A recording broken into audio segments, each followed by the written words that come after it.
We've had them every day here in the bush. Oh. What up, Starling? Sorry, just mayhem happening in this part of the world. My name is Mark, and welcome to Wild Earth. As I say, it's Monday morning today. Every day is a fun day, but every now and then we have a day that seems to put obstacles in our way, and that becomes a Monday. Got some monkeys jumping in the trees above us, and the dove is trying to follow them. Not easy. We are not out on drive at the moment. We've had a combination of rain, elephants, vehicle failures, broadcast failures. We've had an entire day's worth of hurdles already this morning, and I'm hoping everything's going to go fairly smoothly now. Just a second ago, as I was opening up, there were a lot of squirrels and things alarming. A starling flew into the tree. I think it must have been chased by something. It might have been a goshawk or something. It couldn't have been an eagle. The monkeys would have shouted if it was something big enough to be a threat for the monkeys. But the birds and squirrels were going crazy. These are little vervet monkeys. They're the only species of monkey that we get here. We do get other primates. We get the Chacma baboon and two species of nocturnal primates, which we call bush babies or galagos. And so we're sitting just outside our broadcast room, which is Final Control. We're sitting in the gardens of Yuri's house, the owner of Juma. There are actually a few flowers around me that you're going to be able to see, that I can show you, which is nice because we don't have them growing out in the bush. Yeah, there's still a raptor or something flying around because the squirrel's still making a noise.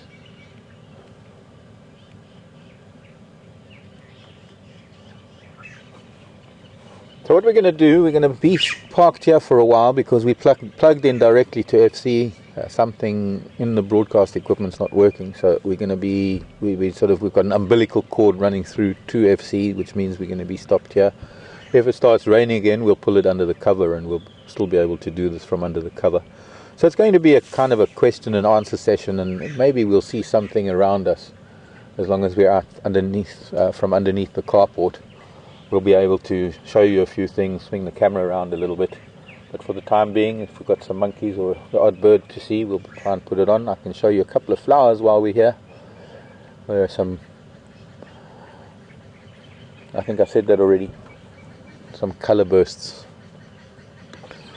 So do send questions. Questions at wildearth.tv is the email address. Questions at wildearth, one word, .tv. Or you could use Twitter and tweet us a question, and that'll be #Safari Live. All lowercase, #Safari Live, not Live Safari.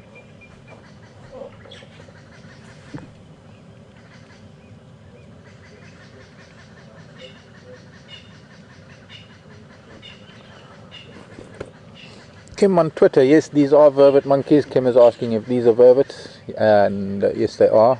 They're very interesting little things. All primates are very interesting to watch because they are, I guess, in a way, so human-like, I suppose, in some of their actions. The way they grasp things with their hands and the way they do things. The little communities that they live in, little family groups with the hierarchy, the alpha male and alpha female, and the interactions that you have within a troop of monkeys can be an interesting thing if you get to see it over time. But quite often you find that the conflict between man and monkey tends to make them rather shy, especially when you're looking at them.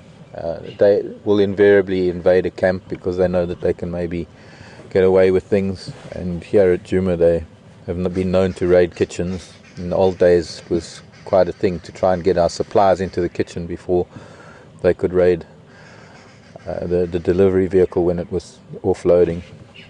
You turn your back for a second, the monkey will grab something, and they know exactly what to grab. Funny enough, they know what's sugar, and they know, well, they just know not to grab things that are not going to be productive. They wouldn't grab a bottle of coffee or a tin of coffee. They'll grab a packet of sugar.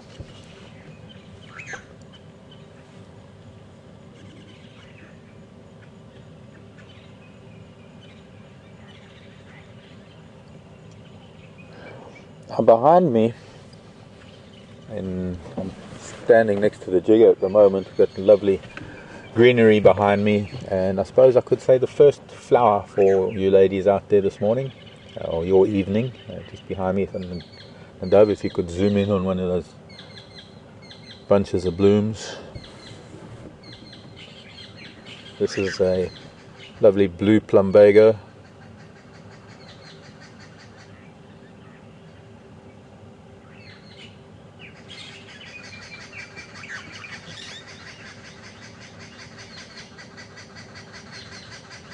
I have seen it growing in the wild in some places, not so much here at Juma, but it is an indigenous plumbago, as far as I'm aware. And for too dark, yeah, that's better.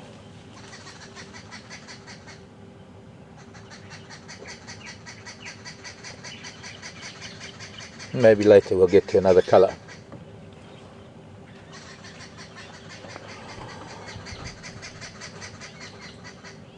Interesting that we had a roadblock on the way here this morning. We were really on time when we left Manyaleti, but had a roadblock of a herd of elephants that was quite interesting. I think it's the same herd of elephants we saw as we were closing off last night on our drive, and they must have moved up towards Manyaleti. Very big matriarch with quite lovely tusks, and her offspring, her daughters and offspring.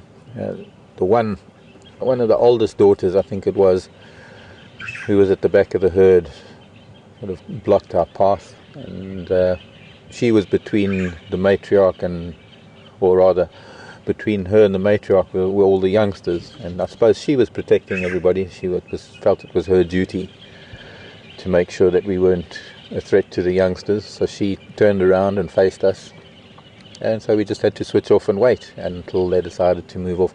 It was quite thick bush off to our right, so they couldn't go into the bush, and eventually they slowly turned around, ambled off a few yards, probably about 20-30 yards, and then turned off onto an elephant pathway. So I think they were very well aware of the fact that we needed to move past them, especially because I was talking to them and maybe kind of got my message through in a way, not that they understood my language, but understood my intent more than anything else. I had no intention of pushing them, but it was really a wonderful experience. First thing in the morning, set the tone for the day. And then shortly after that, as it was started raining, funnily enough. It's funny how things just happen that way. Started raining and the engine cut out. We were sitting under the cover with no power and no jigger. But we managed to sort that out eventually. And now came to Juma and trying to broadcast, we seem to have some issue. Maybe lightning did something last night. Could be. That big storm that I had just towards the later part of the afternoon yesterday. There was a very big storm brewing in the south, and by the time we finished driving, it had more or less flattened out and was moving over, so there was a lot of lightning and a little bit of thunder. It wasn't really that much bolt lightning, so I don't know, hopefully nothing did get struck. But for the time being, this is going to be how we're going to do the drive this morning, or the standing still this morning. And I'm looking forward to answering any questions that you might have.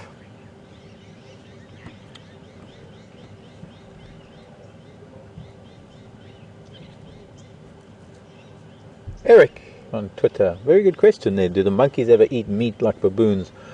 Not so much in terms of the larger mammals. I mean, they wouldn't be able to really catch anything big, but they might take small birds. They do eat eggs. They are omnivorous. They eat insects. They're likely to eat things like maybe small reptiles, but they're not going to be catching any of the mammals as such. I don't think I've ever heard of a monkey taking anything much bigger than, say, young birds. I'm just trying to think back in time, but I'm not too sure. I should actually look and see if there's anything documented, or what is documented is the largest thing that the vervet monkey has eaten. And for the time being, I'm going to have to stick to the script, as it were. I think I've got a book here. Here's my mammal book. I've got my whole library here, so we can go through all sorts of things, and anything I don't know I'll be able to look up, because I'm got the time to do that. Let's see.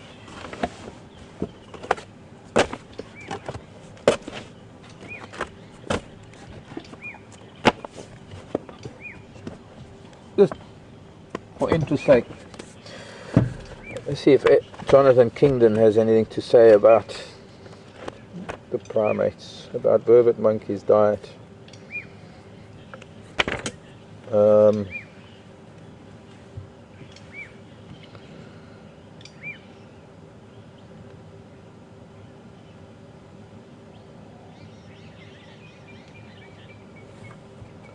No, not really, not listing anything for the vervet. I think the book that I would really need to look at is the one that's a lot more in depth in terms of breaking down the diet into percentages of how much of over studies, what percentage are things like the gruyere, the raisin bush, or the buffalo thorn, the leaves, the percentage of insects and things that they might eat, and it tends to break it down and gives examples of what has been found in stomach contents or what's been observed over time. This is a very general book. I think Jonathan Kingdon's extensive works might show more, but I don't have that at all. But it's an interesting thing to look into. You could live in the bush all your life, and some things will never occur to you. It's never occurred to me to look into what sort of is the largest animal that a vervet monkey is likely to take. But I really don't think it's anything bigger than maybe baby birds. I think they are, I would say, predominantly fruit and seed eaters, and a little bit of vegetation.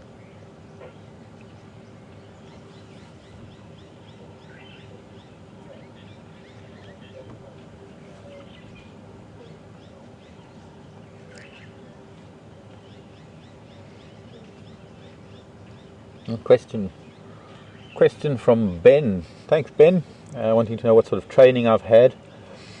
Not very much, actually. I'm pretty much mostly self-taught. I rely on my books, and I rely on my own observations, and of course the interactions that I have with other people, especially other guides that I've known for many, many years. We tend to share a lot of information, so one learns a lot that way. I did back in the 80s when I first started out. You see, back in the 80s there wasn't the kind of guiding that there is now. There were very, very few lodges in those days. Only a handful of game lodges. Guiding and the whole safari industry it wasn't really up and running the way it is now. And so there weren't really that many requirements to become a guide, other than a solid basic knowledge of wildlife, and I already had that, having grown up with it. I was already at an advantage over many other guys that were starting out in the guiding industry. But one of the lodges that I started the second place that I started working at, required us to go through a selection course, not only a training course, but a guide's training and selection course. I think there were 8 or 10 of us on the course that I was on. Only 2 of us were selected, and within time I became assistant on the training courses, and then I eventually took over that training course. So towards the end of my tenure there at the lodge, I was actually in charge of all the training. And then over years, I think one of the best ways to learn is to teach. And in places like Botswana and Zambia and Tanzania and Kenya, wherever I've been managing camps and working, I've been in those positions in a training capacity as well. Somehow it's a requirement when they issue a visa that you take people under your wing and you train them, because the only reason you could get that as an expat was to come in with expertise and train local people up enough so that they can take over from you in time. And in Botswana, when I was first in Botswana, it was vital that they had local people who were interested in the lodge industry, in either lodge management or in guiding, to have training from those of us with experience. And nowadays you find it's sort of the other way around. The local Botswana people have been under the wing of more experienced people from other countries for so long now that they have, or rather they've had their own experience for so long now that they are now training their own people. And I suppose that's the ultimate way to go, is that to train the trainers is a very important thing. But I think in terms of training or learning, it's an ongoing thing. Nature is such a vast and wonderful subject, or it's never ending. So there's never a time when one can say, well, I know enough. And there is never a time when you're going to stop learning. Every day there's going to be something new. Every day there's going to be a question one doesn't know the answer to, or something that one hasn't considered. And so for me personally, it sends me to my books when I don't know something. And nowadays, of course, we didn't have this when I was first starting out with the internet. And there's a wonderful range of sources on the internet, but one does have to be careful, because obviously whatever is put on the internet is put on by other people, and you can't always depend on the information that you get on the internet unless it's an official site. It certainly does help when I do get to places where I can have internet. I sometimes make a note of a lot of things that I want to put through Google or Wikipedia, or just search on the internet to see if I can find alternative answers to, or other angles to what I think I know. And vast, amazing amount of information available. I wish I could have access to it every day. But it also, it reaches a point where the head is so full of information that you start, well, for me, I just stop absorbing a lot of information. Sometimes I can read things and I have to read them a couple of times to absorb it, as opposed to sometimes in the past, sometimes just reading something for the first time, learning a plant name was easy because I just had to look it up and then I would remember the name.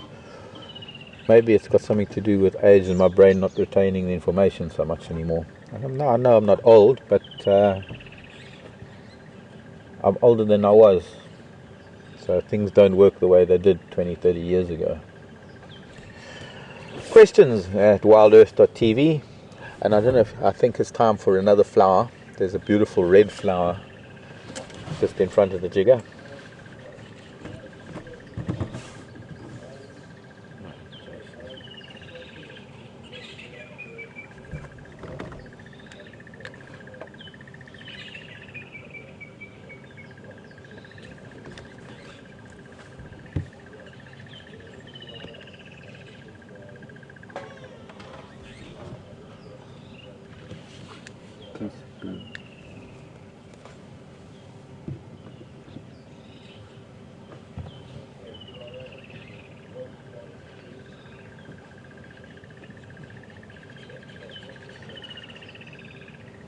Really beautiful flower. This is called the Pride of De Kaap. Now, De Kaap is an area further south of us, higher rainfall area, known as Mpumalanga.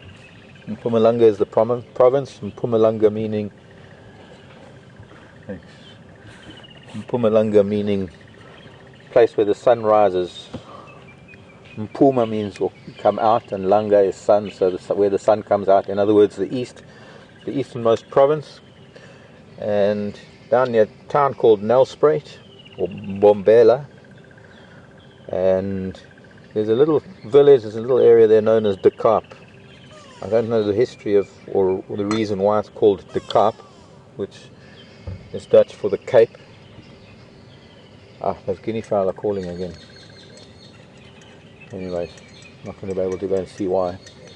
But this is known as Pride of De Kaap. It's an area where from De Kaap going down into Barberton, that whole area of Nelspruit is rather prolific down there. And it's also known as, its scientific name is Bauhinia galpinia, and it's actually named after two French botanists, Bauhin and Galpin.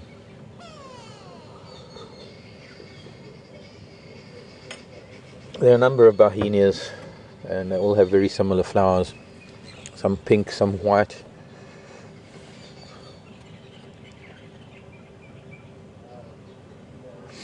So things are a little bit slow.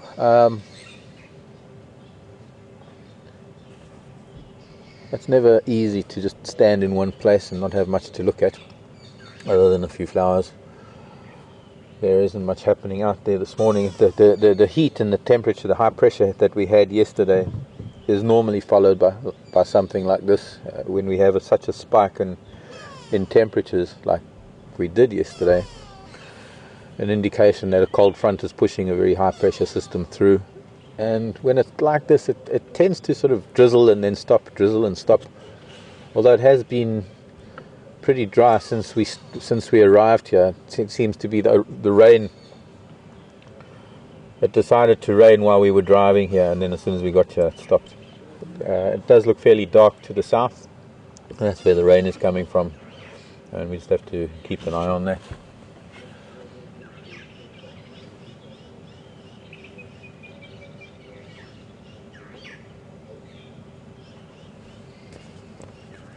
Where's that other book?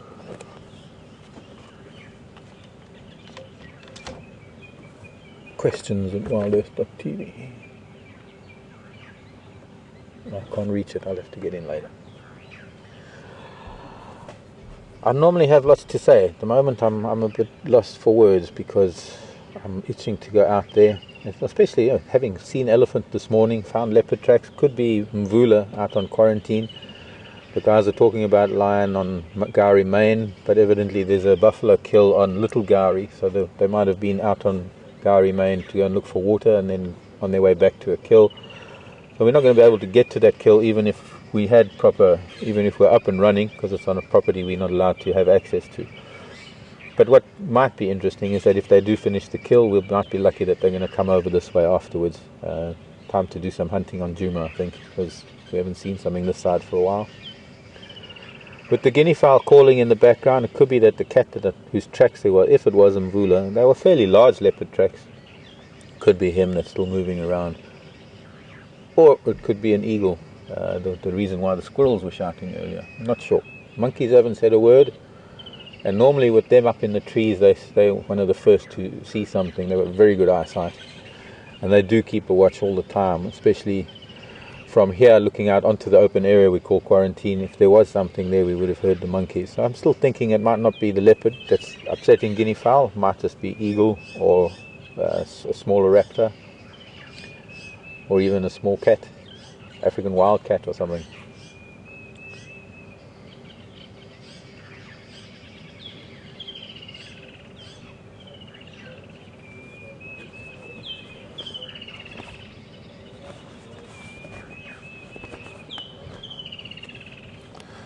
Chris, the question comes in after I cover it, but yes, Chris was asking if there's any news on lion activity in the area, and that was the only news that I had this morning, was that there were lion tracks on Gowrie Main and that there was a kill on Little Gowrie across Gowrie Main.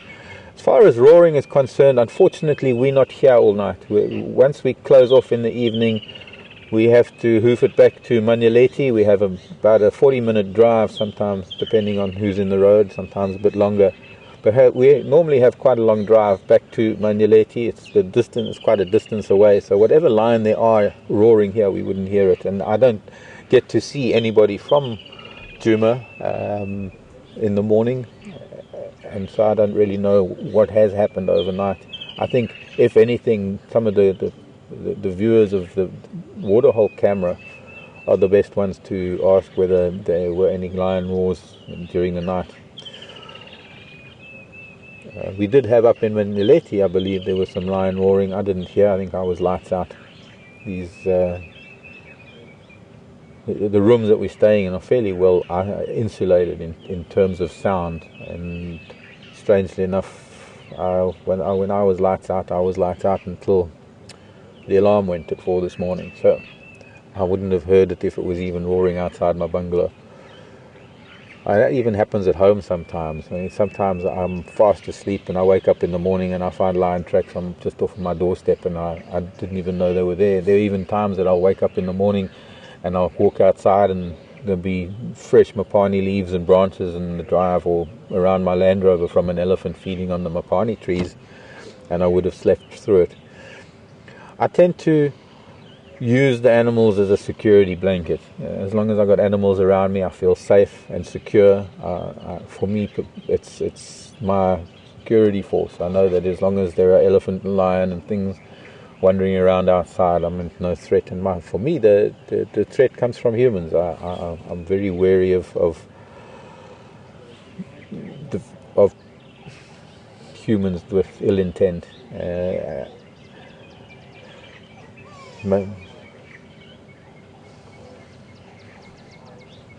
Hal, question from Hal on Twitter: do eagles prey on vervet monkeys? There are a couple of eagles that do. The couple of the biggest eagles that we have, one of them being the crowned eagle. Now, the crowned eagle lives in forests. It's a very large eagle. We won't have any crowned eagle here, although I think there has been crowned eagle spotted in the Sabi Sand in the past, but that would have been a crowned eagle way out of its range. There are forested areas outside of the Sabi Sand, further towards the escarpment and the mountains, where there are either pine plantations or some of the eucalyptus plantations. Sorry, I still bumped my own toe. But the sort of natural forested regions of KwaZulu-Natal are perhaps some of the best, and along the riverine areas of some of the permanent rivers are perhaps some of the best crowned eagle habitat in this country. Crowned eagles, exceptionally large eagles. They've got the largest talons of pretty much any eagle, other than maybe the harpy eagle. I mean, the harpy eagle is probably one of the biggest eagles, and the harpy is also a primate hunter in South America. The crowned eagle is in fact a monkey specialist in that it not only has exceptionally strong talons, but it's got exceptionally broad wings. It's got a very large wingspan, which is around 2 meters, the wingspan, well over 6-7 feet. And it's also got very broad wings, and the broad wings allow it to be able to fly almost vertically through the canopy with the monkey in its talons, or lift off from the ground into the canopy, for that matter. With a broader wing, there's a much greater downforce, which allows it a lot greater lift, as opposed to some of the. You look at some of the smaller raptors that fly fast and catch things on the wing. They've got much more streamlined and much sharper wings to be able to fly faster, striking things like a falcon. We actually saw some of merfalcons this morning on the wing. Not really built for lifting things off of the ground and flying into a canopy, but the crowned eagle is specially designed for that. They are known to kill bushbuck as well. They're a very large eagle. The other large eagle, known as the Vero's eagle, which is also used to be known as the black eagle, a very distinctive eagle one mostly only finds in mountainous areas, because they nest on cliff faces. And turn that down. And they are known to take even adult chacma baboon.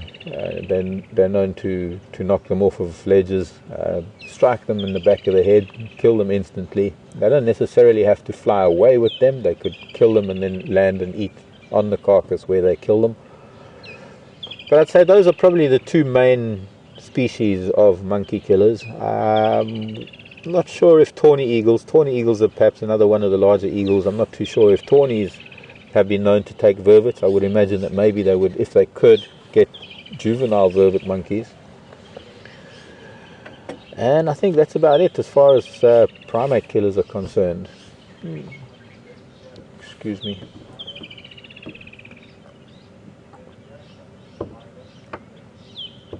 Josie, hello Josie. Hope you got my email. Josie wanting to know why we don't see baby guinea hens. Well, not this time of the year. I'm trying to think when we would see them. For the first part of their lives, once they've hatched, they're ground nesters, so that the youngsters are kept concealed, and for the first week or two, although they are born precocial, which means that they hatch out of the egg and they can run around like a chicken, they're kept in pretty dense foliage to protect them. The interesting thing about baby guinea fowl is that they're able to fly from a very young age, and that is to get them up into the trees to their roosts at night, because they might spend their time on the ground during the day, but they do need to roost in trees at night. And I think when the guineas, especially the family guinea fowl that live here at Djuma, when they do have their young, I think that'll probably answer your question, rather than you will see them, especially on the Gowrie Dam cam. What happens? They have a communal nest, so you'll have a lot of babies at the same time, and always a couple of minders with them. Not necessarily each baby, each youngster going with its mother. They stay within like a nursery group, and they have sort of younger or young female, slightly older individuals looking after them for the most part.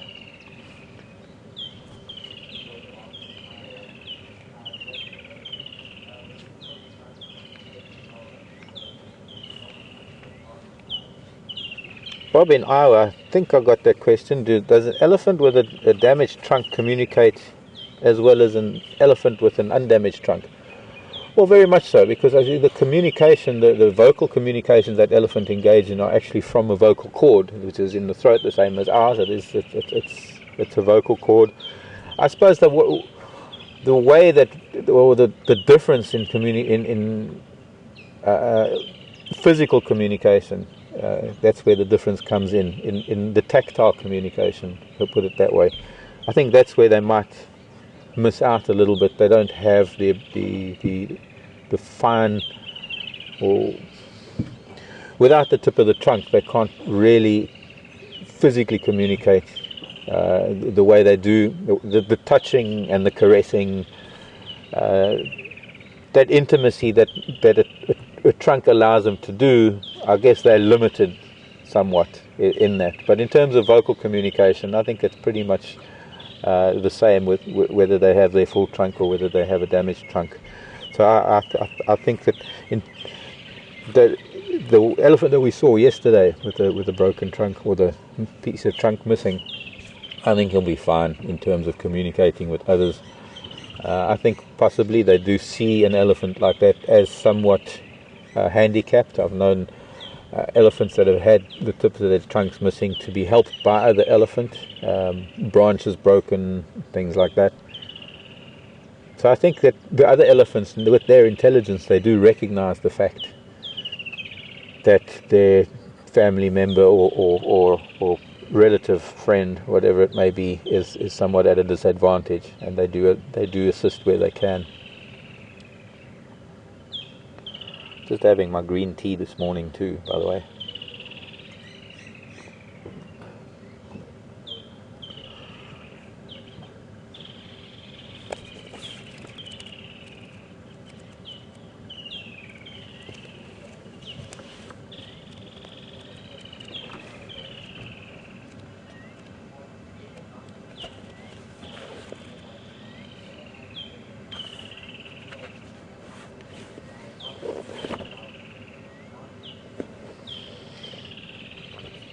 It's a very interesting question. Sorry, sometimes when I go silent it's because I'm listening to things in my ear. A very interesting question from Pepper Bird. Hello, Linda. Wanting to know that the mountains near Djuma, whether they have different fauna and flora that we find down here in what we call the low veld. Yes, very much so. In fact, it varies considerably as you go up and change altitude, almost to be what we call fynbos at the top of the escarpment. We get proteas and ericas, things that one finds down in the Cape, and all the way up the mountain and up the escarpment, there are gradations of habitats that require different altitudes, and so there's different fauna and flora that you would have found there. And with the different plants come different birds, insects, mammals. Unfortunately, I haven't had much time to explore it, not at all. I have explored some of the Cape, what we call fynbos, but up here on the escarpment, I think I can count on both hands the number of days that I've been through that area where I've had minimal experience in those kind of habitats. It's strange living in an area pretty much most of my life, but not having had time to, or rather not taking the time to go up there and explore. I think it's just pretty much the way we all are. We tend to, I wouldn't say ignore, but we tend to forego a lot of what is close, and we explore a little bit further. I've been in wonderful places as far north as Kenya and Tanzania, Botswana and Zambia. But I really haven't explored very much on my own doorstep. We've got a wonderful, almost tropical rainforest area around a town called Zanin. It's only about 100 kilometers from Hoedspruit. I don't believe I've ever even been to the town. and it's a very lush green town, or lush area for that matter, a little bit mountainous. Another little town nearby called Hennitzberg, which is a very arty town and wonderful little village. But it's the mountainous habitat around there that is so very interesting, and the number of species that only occur there. Like one of them is a bird called the bat hawk, which I've never seen in this country. I've only ever seen in Tanzania. And I guess one of these days I'll make a trip there. It might sound like it's just around the corner, only 100 kilometers from Hoedspruit. But for me, with living within the park, it becomes a bit of a mission. It becomes an entire day to do something like that.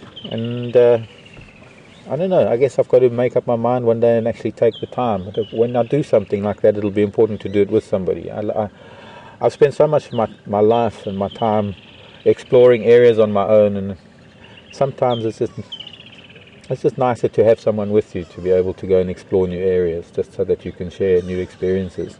One of the reasons why this is so much fun is driving around, even if it's only with one physical person on the vehicle, the camera person. At least I know that there are a lot of you out there that are joining me, that are sometimes seeing things for the first time, but also experiencing the same thing that I'm experiencing, albeit through the camera. But I think to some extent we share that common bond of that experience. But just like Mvula the other day, or looking at quarantine mail the other day, those are kind of shared experiences that we will never forget. And of course it would be wonderful if any of you do come out to South Africa to be able to actually join you, or to be able to share some time in person. It's always nice to do that, having shared things through the camera.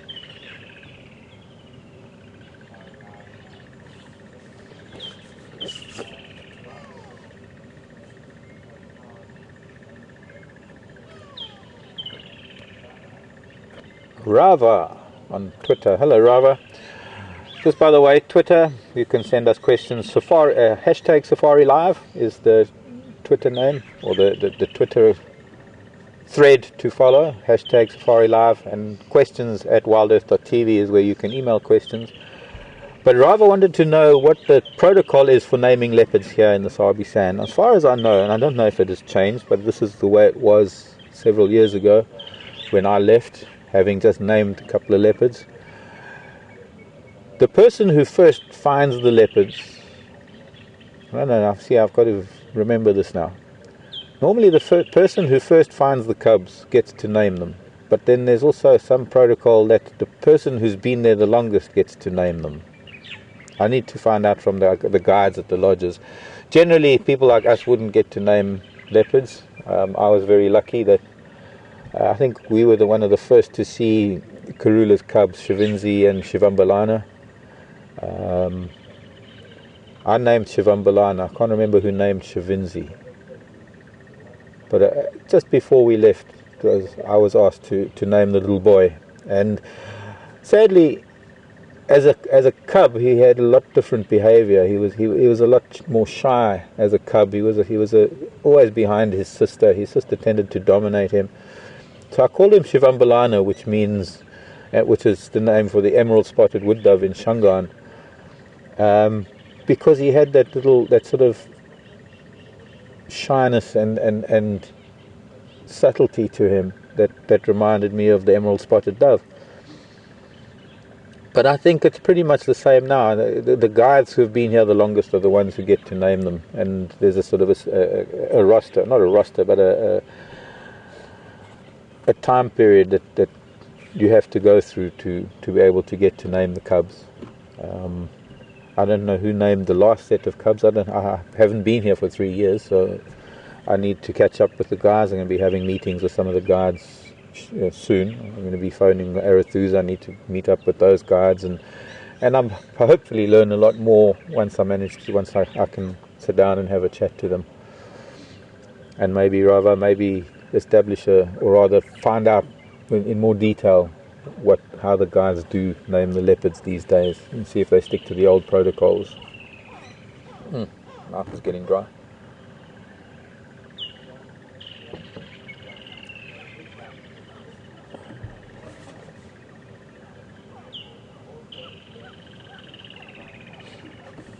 John in Toronto, over to Canada. The tree behind me is a marula tree. John is asking if this is a marula tree. And yes, it is, John. John wanting to know about the fruits of the marula tree, what they can be used for, and when they're ripening. They should be ripening towards the end of January. There are green fruits at the moment. I'll have a look, or maybe Jason can have a look just under the marula tree outside FC if there's a fruit that's fallen, because sometimes the monkeys jumping through the trees dislodge some of the green fruits.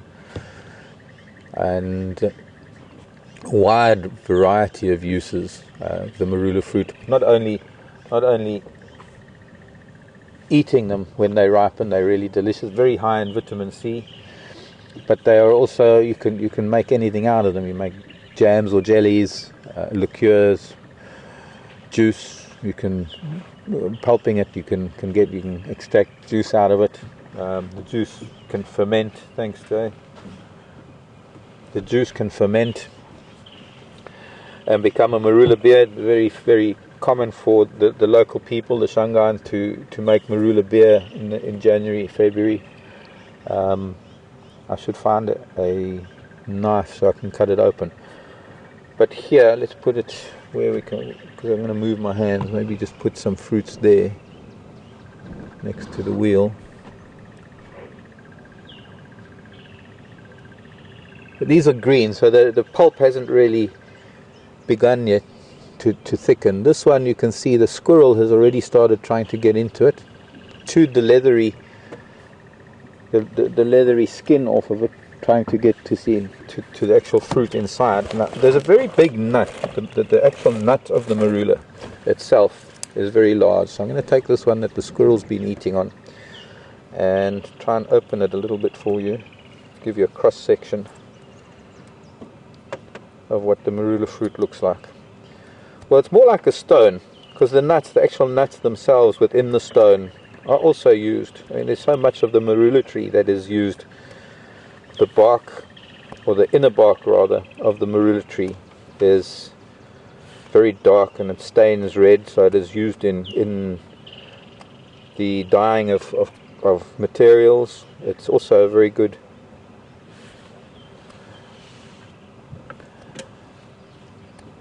What I'm doing is I'm trying to clean it as best as I can, so that when I put it back in front of the camera, I'll be able to show you as a cross section what the marula fruit looks like. And then maybe towards the end of January, or sometime in January when they start ripening, I can do the same thing with a ripe marula and I can show you a little bit better. So let's put it here against a dark background. So here in the center we have the stone, and I'm just going to turn it so you can see what it looks like. Between the stone and the outer side of the outer edge of the fruit, here is the outer edge of the fruit, and there's the stone. We've only got about what's that? It's barely, maybe 5 millimeters. What would that be? Less than 1/4 of an inch even. That is both the skin and the fruit itself. Very big nut. So now if I put it in our cross-section view, that little 1/4 inch, you could say there's about 1/8 of an inch between the stone and the skin. Let me put the knife sideways. The paler little bit, I don't know, you can't really see. There we go. You can see the darker green on the outside, about 1/8 of an inch or more, which is the skin, a very thick skinned fruit. And then there's the pulp between the nut and the skin. Now that pulp is going to bulk up a lot. It'll become probably about 1/4 of an inch, maybe a little bit thicker when they start ripening. It doesn't come off of the nut very easily, so you've actually got to suck the juices out of it. And then the nut itself, in the nut itself, there's not very easy to see now. It's a lot easier to see when the fruits have been eaten and they dry. But there's almost an eye in the stone itself. There are sometimes 3, generally 2 eyes. And inside this eye, if I can try and pry it open, it's very difficult. And don't want to put the knife into my hand. There we go. Here we go. Right, now I'm just going to put the cap back on. This is a very interesting part of the marula fruit. So this it's almost like a coconut eye in a way, but it's a lot harder to get into than a coconut, because there's only one place you can put a tool to pop out this little lid like that. Boom, there goes the lid. Now in here is the nut, or the cotyledon, the dicotyledon, the embryo of the new marula tree. But that nut is delicious. Very hard to extract. We maybe be able to get some towards the end of January, when we're starting towards the closing up and things. That's when the fruits have been eaten and the stones are lying around. You could even take the stones and the fruits that come out of elephant dung, because it's so well guarded inside there. When you can open it up and try and get the nut out. Tastes a little bit like a macadamia, I suppose. It's got the texture maybe of a macadamia. Very healthy nuts. This one has got two eyes, the other eye's just on the side here. Sometimes you can have, or you can buy packets of marula nuts on the side of the road, but because they are so hard to extract, it's quite a labor-intensive process. Where are we? Back here again. Okay, well, I just wanted to show you. I've just opened up the other one. It's very easy now that it's still green. It's actually very easy to open, to get these little doors open, because I know where the special little, there's one little spot next to this that's soft that you can get. And that's for a squirrel, really. It's not for humans and knives. It is actually for things like squirrels, and it takes a long time for a squirrel to learn where that exact spot is, to get its incisors there and to pop that little door open to get into the nut on the inside. And if I just clean it up a little bit more around that opening, there's a little face like E.T. No, that way. Little face. So the marula and the marula nuts, delicious things. Hot days in the summer, when you're out in the bush, especially when one is walking out in the bush on a hot day, you carry a few marula fruits in your pocket, and when you start getting sort of a little bit dry in the mouth and a little bit tired, you pop in a marula, pop a fruit in your mouth and just suck on it while you're walking. It's actually a wonderful thing to do. Even better is popping a few marula fruits in a cooler box when you've got a cooler box with some ice to cool them down, and they're a wonderful refreshment during the day. You need quite a lot to get a full taste of it. There are a number of marula products on the market. I think they're making a marula extract, an oil extract out of the nuts. I think they're using a little bit of that, or they're experimenting with that in the cosmetics industry. There's a famous liqueur, cream liqueur, that is sold all around the world now, called Amarula, that a lot of people like, although there are a lot of fakes on the market and other things. I mean, now there's the Sally Williams that's come out, the nougat liqueur, which could be even better than Amarula, maybe, for those of us who are a little bit stuck on nougat. And I hope that answers the question about the marula nut.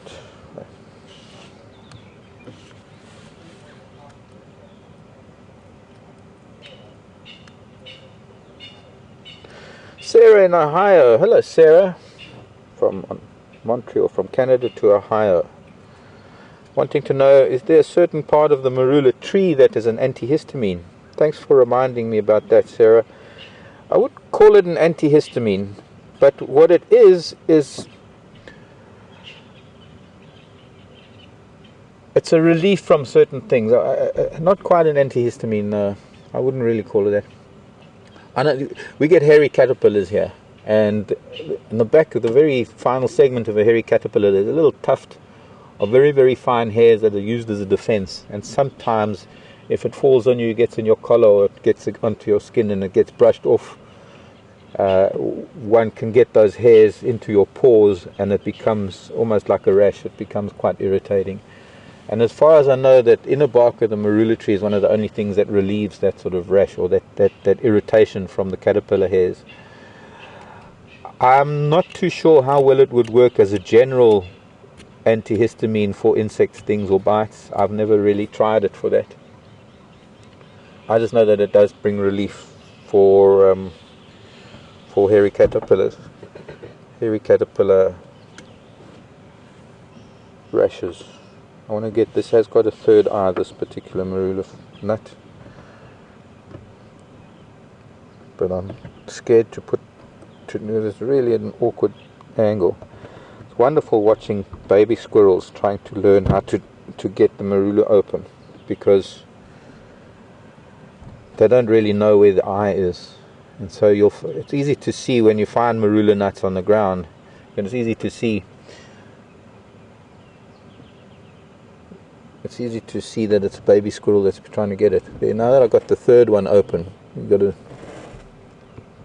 little bit more of a face. Oops. There's the mask from Scream. Where was it? There.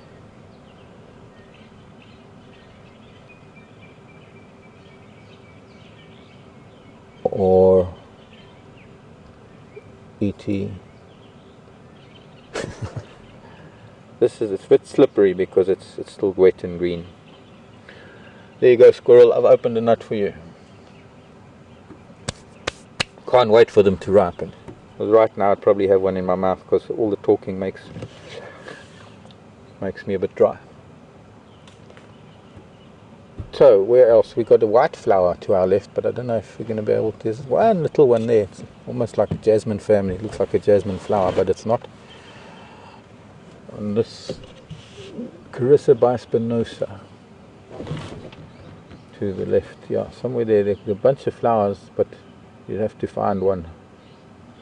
There are two little ones there.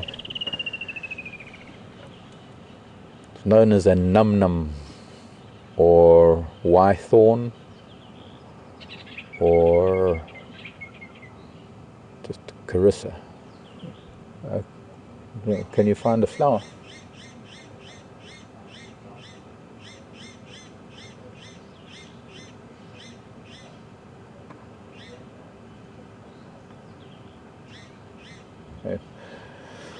Only really pretty hard to find the flower on this because they're quite small. I can see one there, that white one. Used to have I don't know what happened to my laser pointer. It would have been nice to have used the laser pointer. I would have pointed it out to you. No, I think you're going way too high. Give me a minute, I was going to go around and point it out.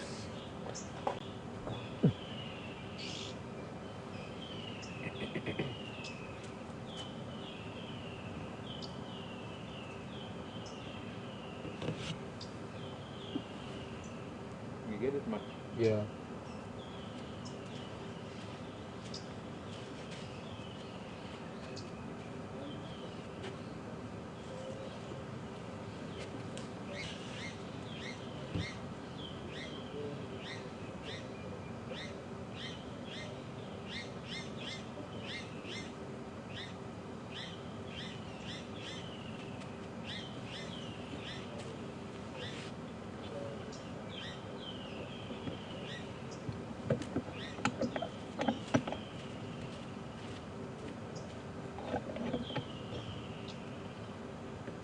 I think this is possibly Carissa edulus, because it's not the Carissa bispinosa.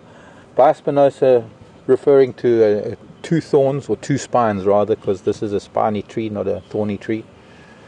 And very lovely scented flowers. Unfortunately, this one seems to have flowered already because a lot of the berries are growing. The fruits are already started, so it must be coming out of bloom now. And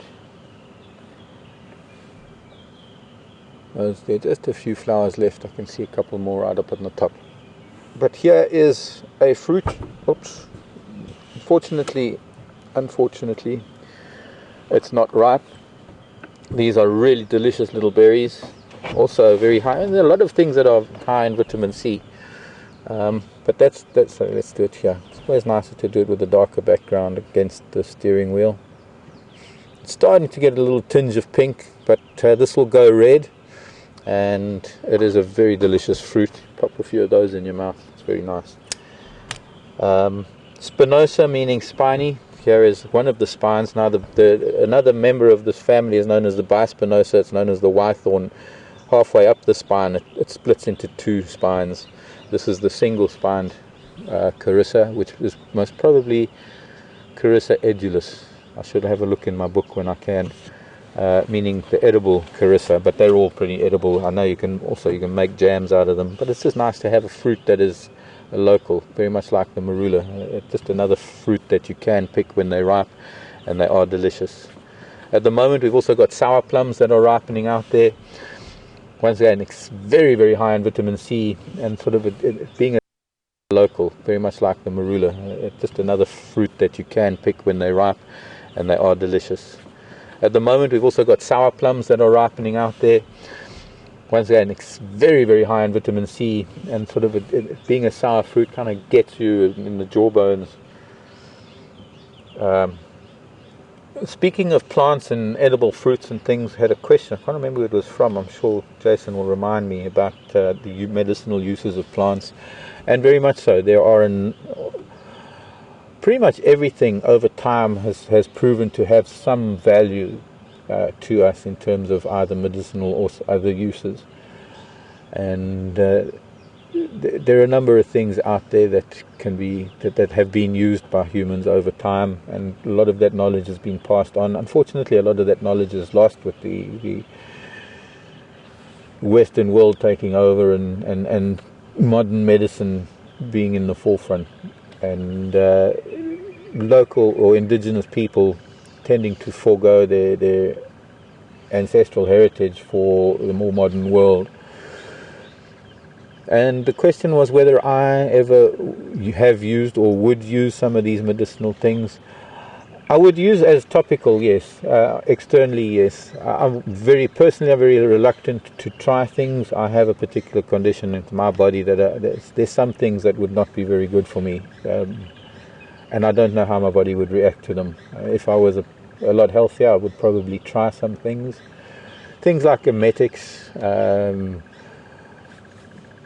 decoctions of roots or bark, teas that are made from things for various ailments that obviously have proven very useful to people, but I'm just very scared to use them because I don't know how they would react to my chronic medication and the way my body is at the moment. I couldn't take chances. There are a number of things that are rather dangerous for me. Even a grapefruit is dangerous for me.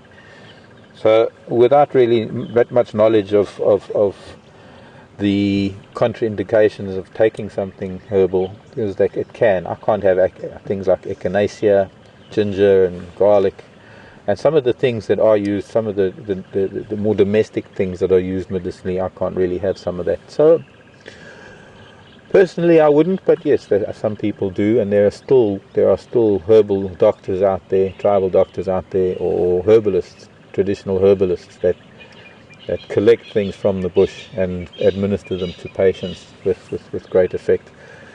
Well, there's also the psychosomatic effect of things. Could be just that they're placebos, but people believe that they'll work.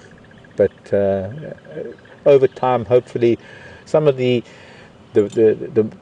knowledge will be documented. I know in terms of the Zululand down in KwaZulu-Natal, where there's a much greater diversity of plants, and of course the Zulus are great herbalists themselves. There is an ongoing program to try and document this knowledge before it is lost, before the technological world takes over, and Zulu people tend to or are likely to lose their knowledge over time because of the need to conform to the modern world. Always a dilemma in indigenous people's lives, trying to hang on to that wonderful knowledge that has been passed on over generation to generation, as opposed to what they need to do to survive in the modern world, which is in conflict with those ancient values. Make great toothpick spines.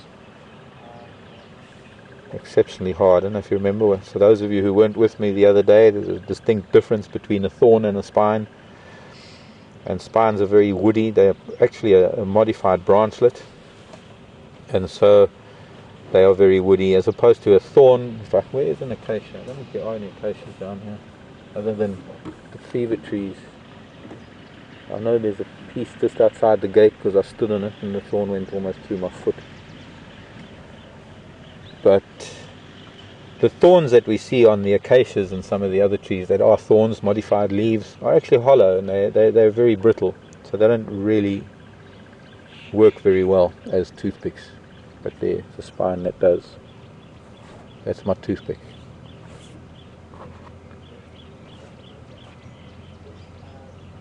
The leaves of the marula tree, getting back to the marula tree, I forgot there's another thing, is that the leaves of the marula tree can be used as a sort of a heartburn, as an antacid. Fresh leaves, the alkalinity, or I suppose the alkalinity is what it is, of the leaf tends to help with heartburn.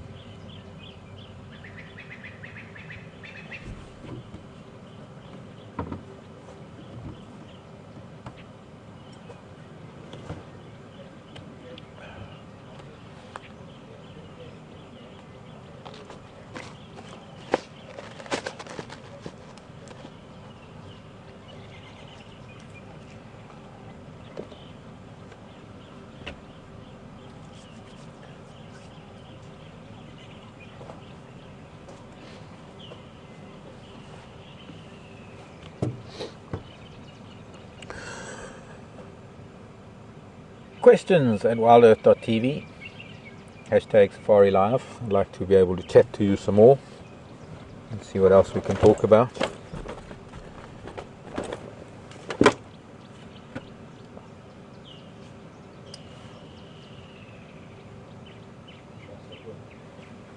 Oh, no wonder I'm not hearing you.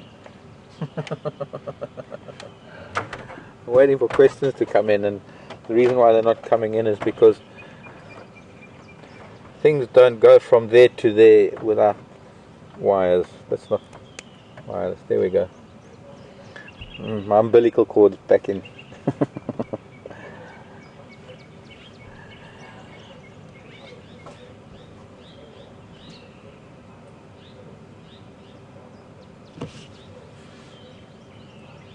Josephine on Twitter. Why am I getting an echo on the radio, I wonder? But Josephine on Twitter is wondering if there are heavy thunderstorms or heavy rains. Are there areas where elephants and lions favor to get out of the rain? Are they there for shelter? No, not really. Animals hunker down in the rain wherever they are. There isn't really anywhere. It's the bush. There isn't really anywhere they can go. Maybe under trees. They're under the heavy canopy of a tree, the closest tree to them at the time. But they wouldn't get up when there's a rain and go to a specific place. If elephants wouldn't really mind. I mean, elephants will stand wherever they are in the rain, or just carry on feeding, doing whatever they do in the rain. In fact, to a large extent, I've seen lion do the same thing. I've seen some lion go for thick cover and climb under bushes. I've seen lion go hunting in the rain. I've seen lion playing in the rain.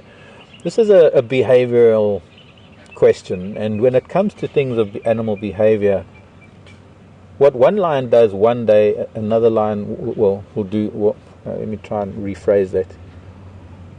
Every lion will do something different, and the same lion will do something different every time it rains. So there's never really a consistency in behavior that you could say that an animal will do a specific thing at a specific time. Everything is random, and everything is just somehow as and when things happen. The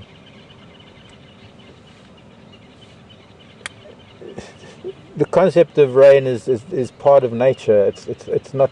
These animals don't have a dislike of it or a like of it. Although the first rains, you find sometimes that the first rains falling, things like rhino and elephant tend to rejoice in the rainfall.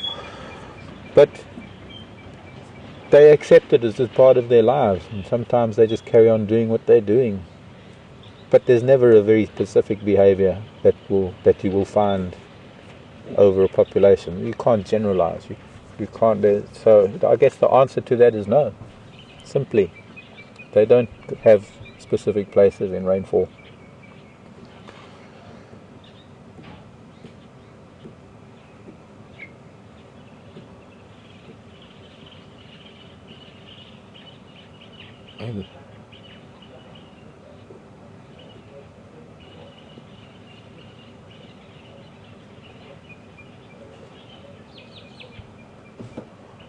Savannah. Hello, Savannah. Wanting to know if there are any thorns out there that are poisonous. That if it pierces your skin, it's a danger to you. Not really. There are thorns that have, I guess, something on them that just make the bruising worse, painful. Not because it's a poison as such, but just because of the thorn itself. Maybe the coating of the thorn. That, like the common spike thorn, perhaps, is probably about the most painful thorn to stand on, or to be pricked by. Sometimes some of the thorns it's like being pricked with a pin, and it's not really that painful. But the spike thorn, for example, I suppose it's almost like the film on the thorn itself that causes a bruising kind of feeling more than anything else. I wouldn't call it poison, though. No, so we don't really have any poisonous thorns, things that would inject an alkaloid or something into your body that could be a danger. Plant alkaloids can be very dangerous to humans. So generally, no, not really. I'm just looking at that Carissa again. I actually can see one of the spines splitting, so it possibly is the bispinosa. The older spines tend to split in two. I'll see if I can grab one for you just now, or in a little while.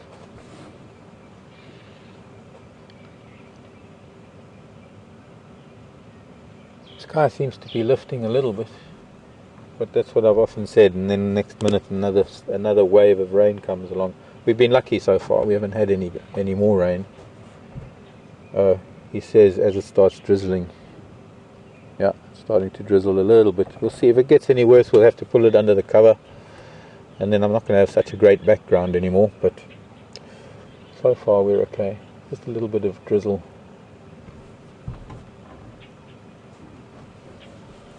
Questions? What can I tell you?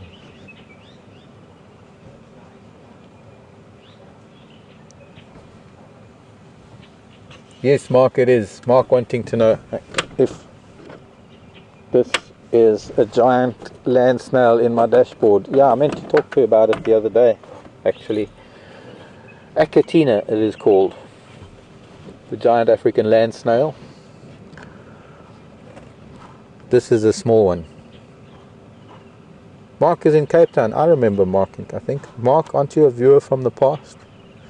Mark in Cape Town. How's it, dude? Medium-sized African land snail. The biggest shell would be about as big as my fist. Let me move that there, put my fist there. So a big giant African land snail would probably be about as big as my hand in terms of shell size. This one is also, it's fairly recently dead. It still has a lot of its color. The colors in the shell are a reflection of the vegetation or the food that it was eating at the time. Now, I wouldn't be able to tell you what it is, but you can see, especially here where these stripes are, when they're active, they're constantly depositing a layer of calcium at the end, on the mouth of the shell over here. And depending on what they eat, it changes the composition of the calcium. And so it causes different colors. And these are actually quite common in the pet trade all over the world. They're actually illegal in some countries because sometimes they escape and they get into places where they don't belong. In other words, countries, they become invading species, and they can be quite dangerous in terms of becoming an aggressive invading species and cause damage to local populations of snails. People might not like snails because we as humans like to cultivate gardens, but they do have a very important function. They are detritivores. They eat rotting vegetation and rotting plant matter, and animal matter. And so, in terms of their function within the environment, they kind of break down dead things into finer components to be returned as trace elements to the soil. So they help to break down things that ordinarily wouldn't be able to. A couple of scratch marks on here could be from something trying to chew on it. I wouldn't imagine why, but there are some scratch marks from something. There aren't that many things that eat the African land snail, other than certain insects when they if they're dead. But I don't know of anything other than monitor lizards. I know monitor lizards dig up the eggs and dig up the young snails when they're very, very young. They're able to sniff them out underground. This is a snail that can only be out in the rainy season, and even then only when it is raining. As soon as the rain stops out, unless it's overcast and damp like it is now, they might stay out, but generally as soon as the rains stop and things start drying out, they have to burrow underground. Otherwise the heat of the sun can kill them. This one sadly died for some reason and no longer is alive. The shells themselves often become refuge to a host of things. I've often found gecko eggs. It's the dwarf gecko, they lay their eggs inside the snail shells. Wasps tend to, some of the masonry and mud wasps sometimes build their nests inside a snail shell. And of course spiders and other creatures too. Something bit me.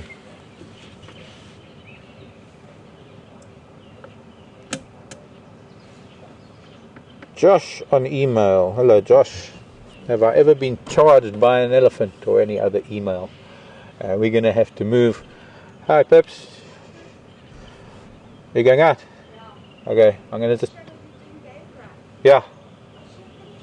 No, I can just move back a little bit. Okay, the big boss is leaving, so I'm just going to reverse a little bit. And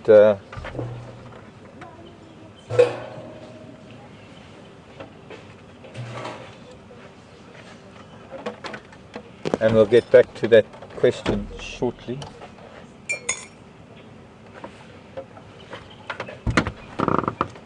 Actually, it's going to be necessary to put this under cover shortly after Pippa leaves. Ow! Again! Why is it when you have a sore toe you keep kicking it?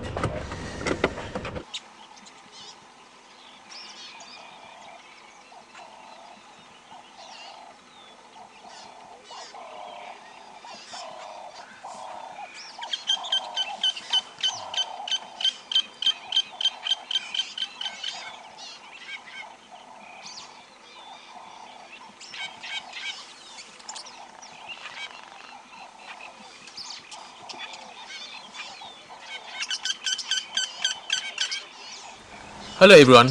Being out in the bush and being out there live has its technical challenges. We're experiencing some of that now and are working on it as fast as possible to get it sorted and get you back on the vehicle with us.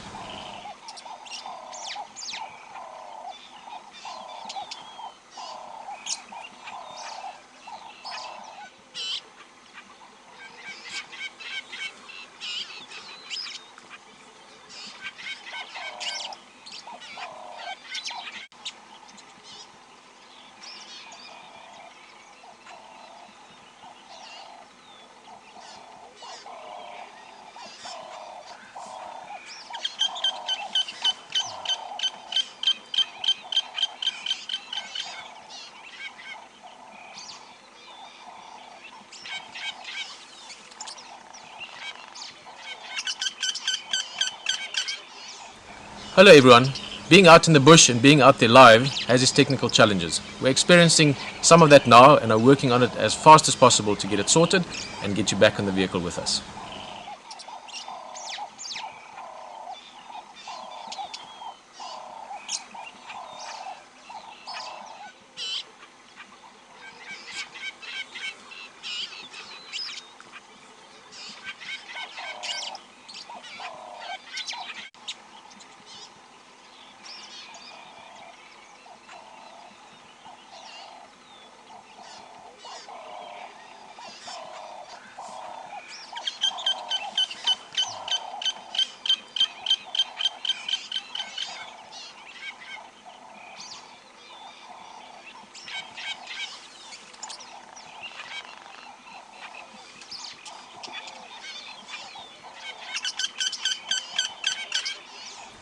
Hello everyone. Being out in the bush and being out there live has its technical challenges. We're experiencing some of that now and are working on it as fast as possible to get it sorted and get you back on the vehicle with us.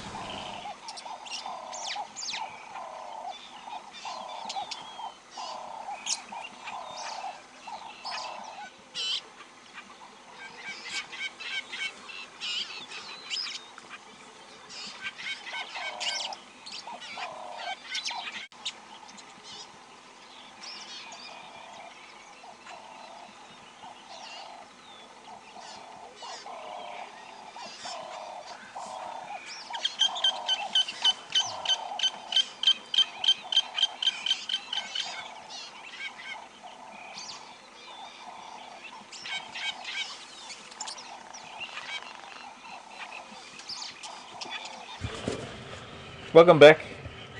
Not as attractive background as it was with the plumbago, but starting to drizzle because I said it looks like it was lifting, so we've come in just to be safe rather than have to stop again. We had to just stop the broadcast for a minute there while we had to juggle vehicles in a very small confined space. So we're back again. We've got a little while to go still, so I want to get to questions from emails and from Twitter, and fire away. Let's see what we can talk about. Beautiful bougainvillea here. I must pick you some. Jason, please bring me a nice bougainvillea, piece of bougainvillea. The one thing I don't really mind picking. Not a big one. Just like a small end piece with 2 or 3 of those leaves. Yeah, oh, that's big, but that's fine. Quite profuse in flowering. Thank you very much. Question.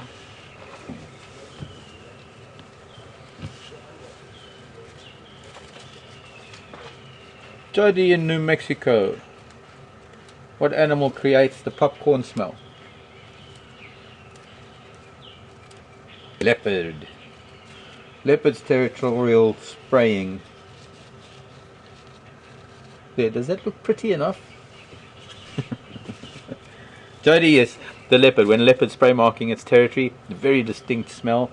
At first, funny enough, a long time ago, I didn't really think it was popcorn, but over the years it's sort of, and I think it is also maybe the power of suggestion. And Clement Peter Pretorius, who described it as a popcorn smell, it suddenly occurred to me that maybe it is kind of a popcorn smell. Anyway, this is the bougainvillea flower, this particular color of bougainvillea. Just to let you know that this is not the flower. The pink and the colors of a bougainvillea are actually not the flower. It's inside there. There's the flower inside. This is actually like a sepal of the flower. That is the colorful part, and there is the petal part of the flower on the inside. So a lot of people think that this is the bougainvillea flower, but it's more than just the flower. Anyway, another one for the ladies. Today's been the morning of flowers for ladies. If I could find any other. There's a jasmine. There's a jasmine creeper at the door of FC.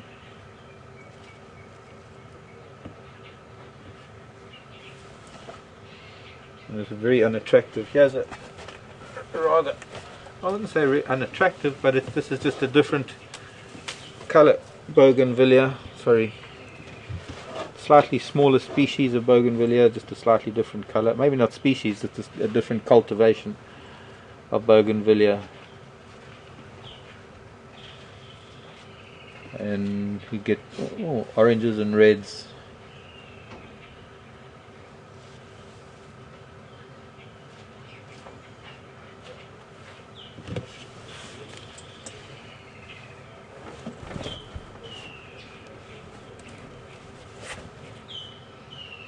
From Lenny, I think it is.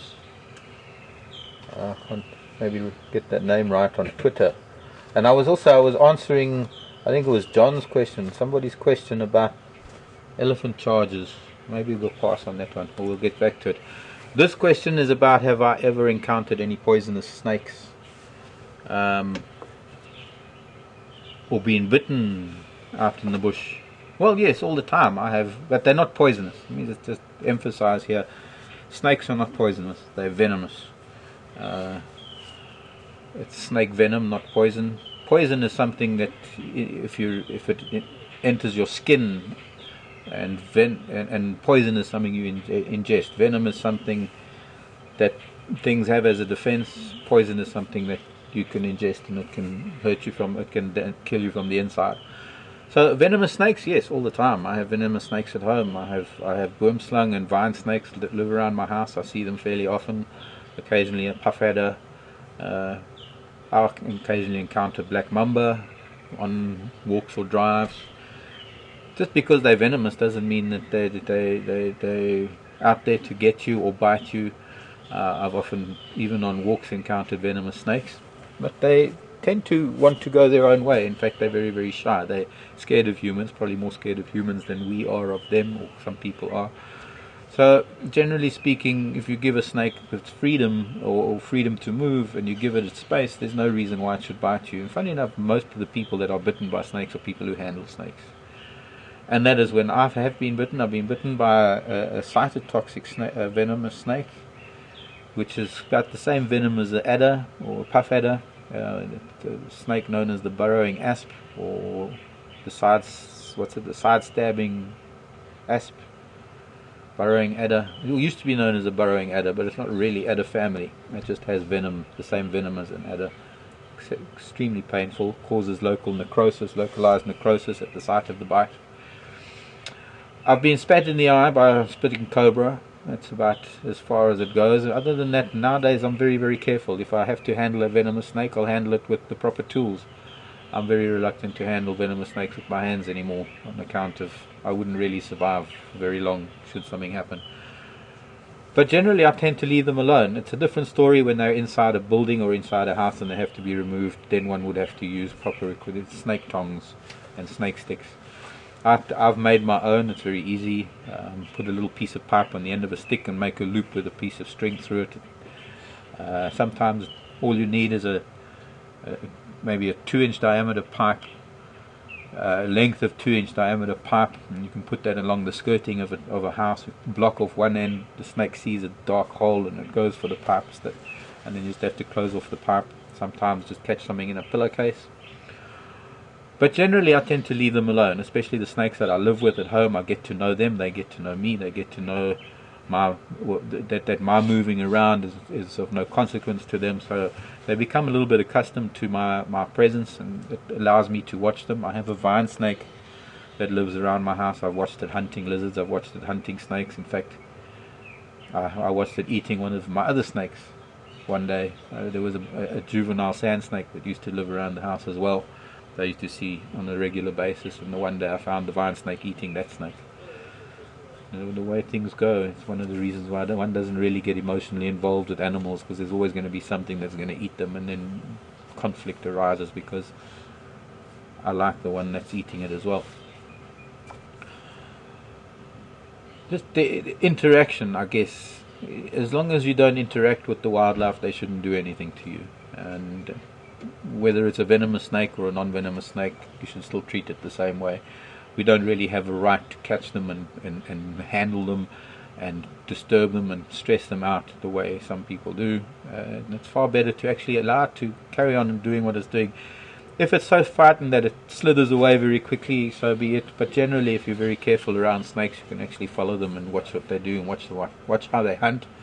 And it's very interesting. I mean, snakes alone are interesting. For an animal like a snake to survive, not only snakes but perhaps things like legless lizards and legless skinks, lizards and skinks who have lived a fossorial life, a subterranean life for so long that their legs have become vestigial, or they've lost their limbs entirely in terms of evolution, and they don't need limbs anymore, so they look like snakes. They're not really snakes. But how these animals are actually able to survive, how they're able to not only catch prey but subdue them, it's just quite remarkable. You know, we as humans, and when you look at all the other animals that are able to do so many things because of being 4, 6 or 8-legged creatures, or even more in the case of millipedes and centipedes. And so then you sort of the contrast between things with appendages and snakes that have nothing. Pretty amazing that they can survive the way they do. there was some water here somewhere. Excuse me a moment.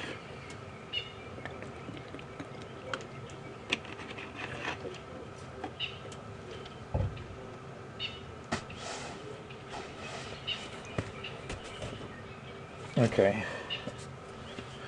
I was talking about, before we had to move, I think it was a question from John, whether talking about elephants charging and animals charging.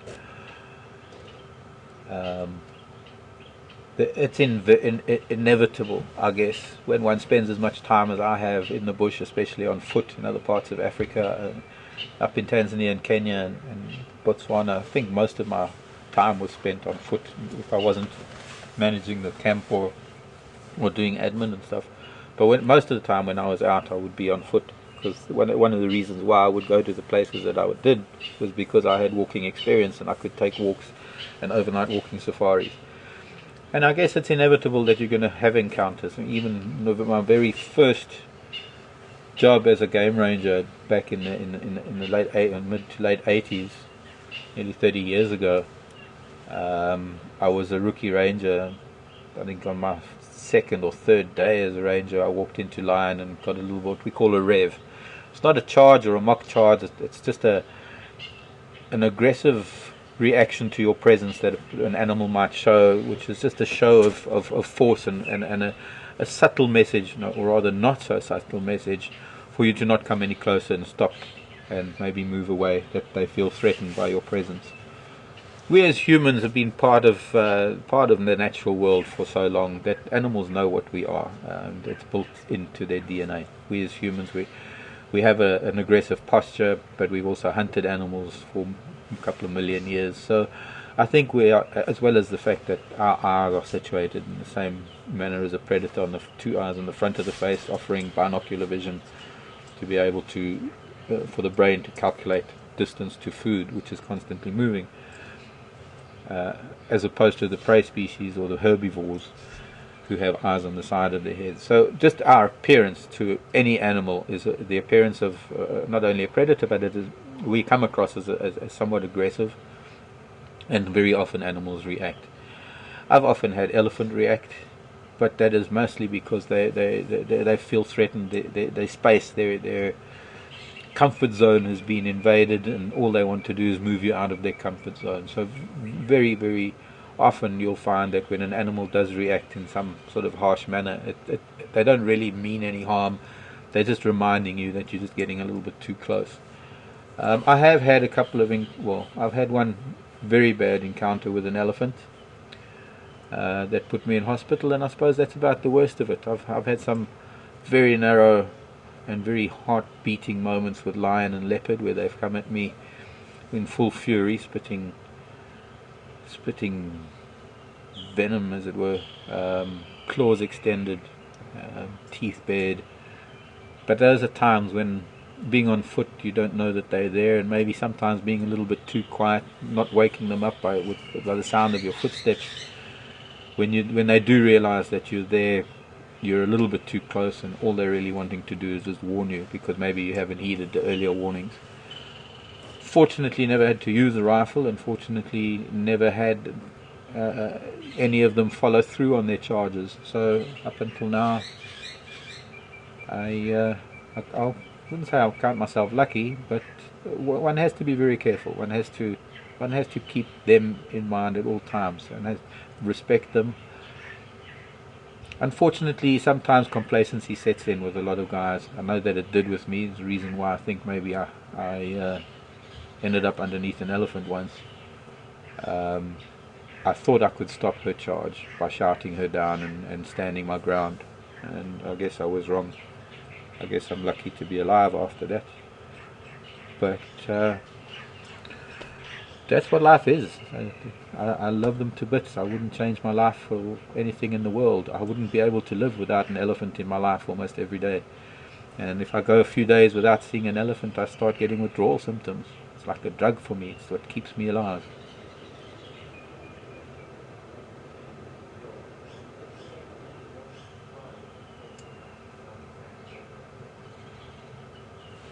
Is it safe to do walking safaris in a place like the Sabi Sand where there are leopard and lion.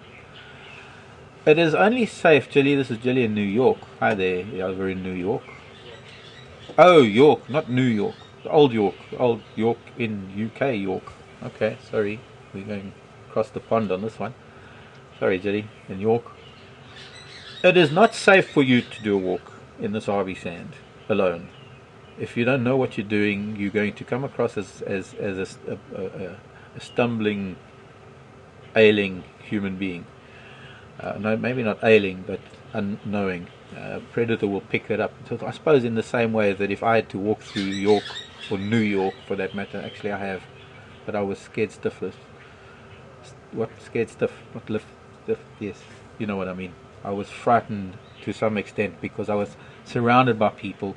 I knew that that if there were any human predators around on the streets, that I would have been an easy target, because I was nervous, because I was totally blown away by the size of it all, and I would have been an easy. And for the same reason, you come from the city, you come to Africa and to the bushveld where you do get lion and leopard and elephant and buffalo and some of the bigger game that can be dangerous.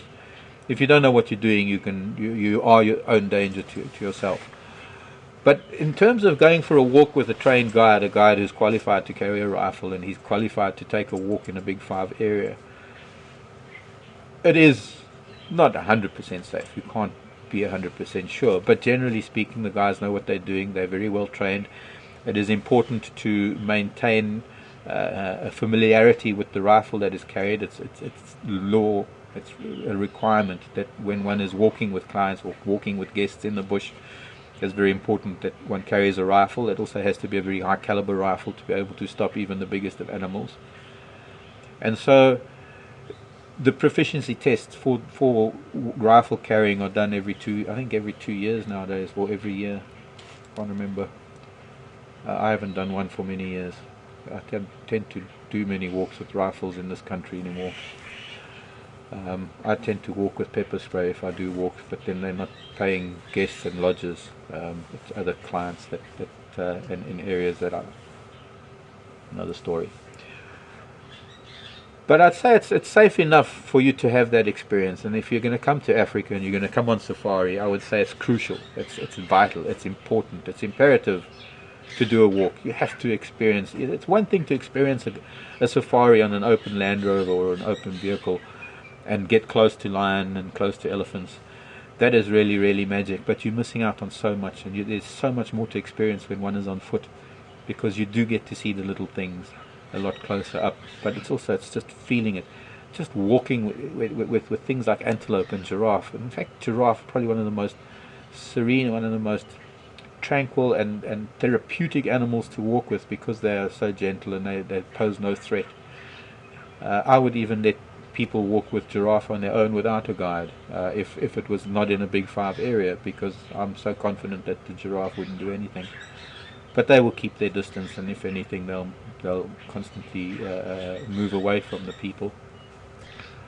But it's that moment of standing one-on-one with an animal like a giraffe, or even an impala, or for that matter, just sitting under a marula tree in the middle of nowhere, listening to the sounds, being within the space of things like lions and leopards and elephants, not necessarily seeing them, but knowing that they're around you, where you can sit under a tree. There might be elephant dung, there might have been a leopard kill there the week before. For me, just being in their presence or being in their area and experiencing that is a spiritual and moving thing, which I tend to do every day of my life, because for me that's what life is all about. That is what drives my life, is being part of nature and being immersed in nature the way that I am.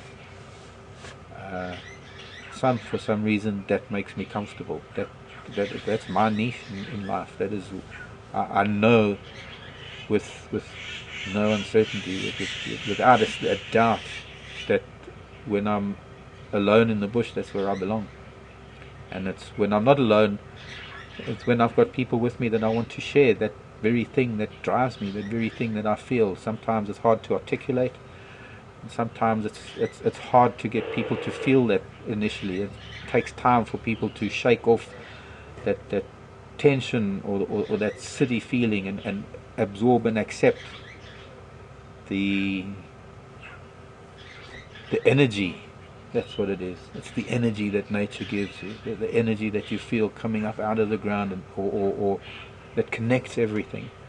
That sometimes you just have to think something and it can happen, or when you see something, just observing it, beyond just looking at it, but actually observing it and trying to think through what you're watching, makes you feel one with what you with the experience that you're experiencing. I know there are a lot of you out there who are viewing that will never be able to come to Africa, and I think what Scott and I are trying to do here is immerse you in that experience as best we can, with the camera person playing the role of your eyes, and hopefully we can come pretty close to that moment of really just letting go as a human being and accepting yourself as being part of the natural world that we've become so detached from over the last few centuries.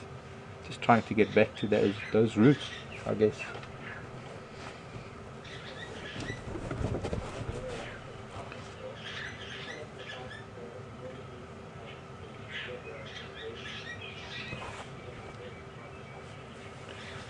Gloria, Gloria, Gloria.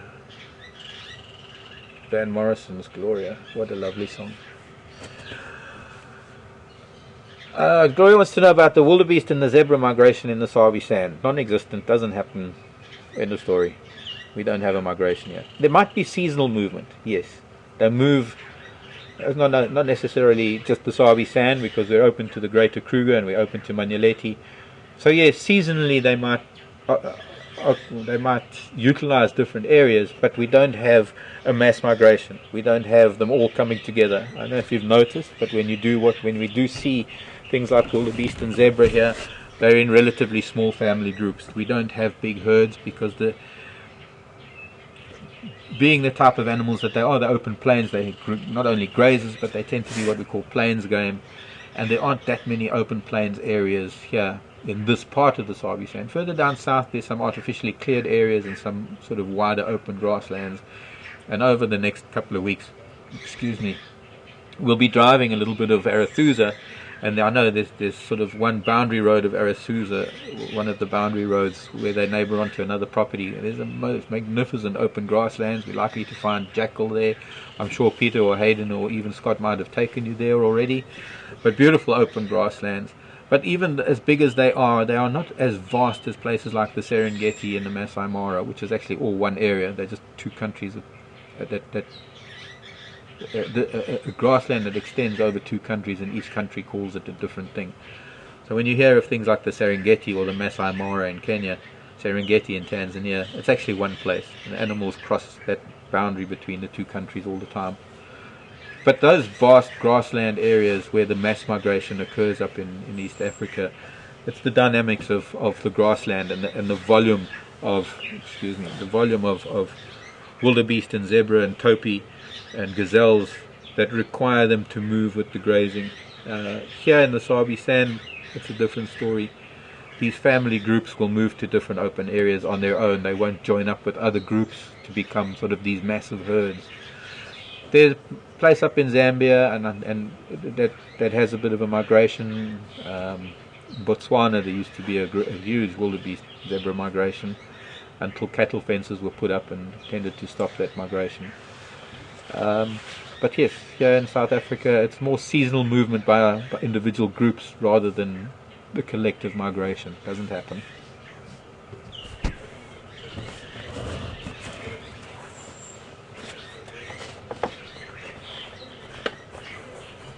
Hello Lenny on Twitter. Thank you for the compliment. I'm glad I'm doing somewhat of, well, Lenny says I'm doing a great job. I'm glad to hear that. I'm always worried that I waffle on sometimes, and sometimes I'm a little bit too quiet under these circumstances. It's not easy to talk to you if I can't show you things. It's a lot easier when I'm out there and I see things and it triggers thoughts in my head. But anyways, Jenny wanting to know if we're going to have a drive later on. Most certainly we are. Scott will be joining me later and both of us will be ready to go out. I'm hoping that the weather's going to clear. I'm hoping that maybe by lunchtime the sun starts burning this open, and that by 4 o'clock, this our time, 4 o'clock Central African time, we're going to have clear skies or clearer skies to be able to go out. At the moment it's kind of overcast. I can see sort of a lower level of cloud coming in from the back of Gowrie Dam. So it's one of those days that seems to come in waves. There's a drizzle and then it stops and then there's a drizzle. We'll have to see what happens later this afternoon. Could be blue skies, could be grey. We could be under the cover on quarantine, under what we call the little house on the prairie. I'd rather be out there, and I hope that we can get this whole broadcast thing sorted so we don't have to have this umbilical cord to FC, which requires me to be under this carport. Not the greatest, it's not showing you much of Africa. But it is what it is, and at least I can sit and talk to you, and I can answer questions. It's a wonderful thing to be able to do that. I know a lot of you are staying up for the drives, a lot of you are in time zones that are not really convenient to be up at this time of the day or night. So I want to thank you for that. Of course, anyone in Australia, I don't know if Diane and Shanae are with us, it's your evening or it's a lot later for you today. You already had your morning. I'll try to focus on the squirrel. You got squirrels?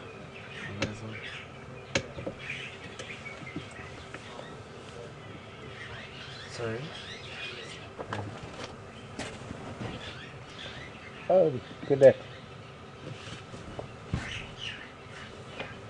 Who was that from? Brenda.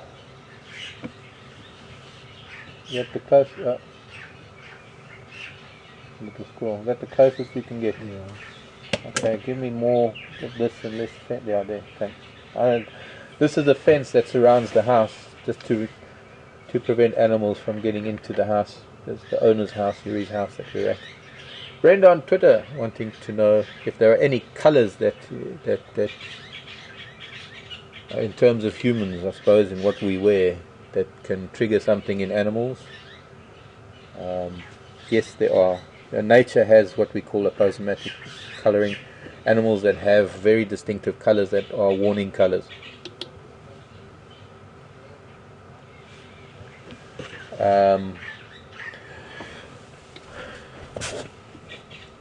You will find that in nature, anything that has a combination of yellow, black, red and white, shades of red, could be orange even, these are colours that are warning colours in nature. Generally animals that and insects, snakes, but things that have these colours have those colours for a reason, either advertising the fact that they're dangerous or poisonous or venomous. Poisonous in the case of butterflies, in terms of birds eating them, venomous in the case of snakes. But generally speaking, there are warning colours. In particular, the combination of black and white is used by many things, birds, small animals, mammals,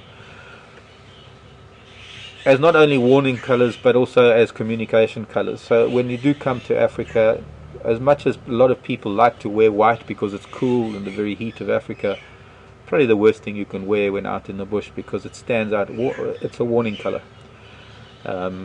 When antelope are being chased by predators, when they're alarming, they're flashing white in their tails. White can be seen for miles through the bush. So if anything, it's not going to be dangerous to wear the wrong colours. It's just going to affect the way animals behave around you, if maybe even chase animals away. So from that point of view, yes, there are certain colours that you should avoid. One of the reasons why khaki is such a good colour, because especially for monochromatic vision from perhaps most of the animals, khaki is just a bland colour that doesn't stand out much. It doesn't have any real meaning. I'm just not sure what the end of that question was. There was something on the end of that question as well. Excuse me.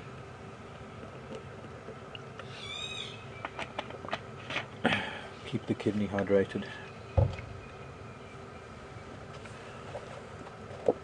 But you can remind me with an email, perhaps.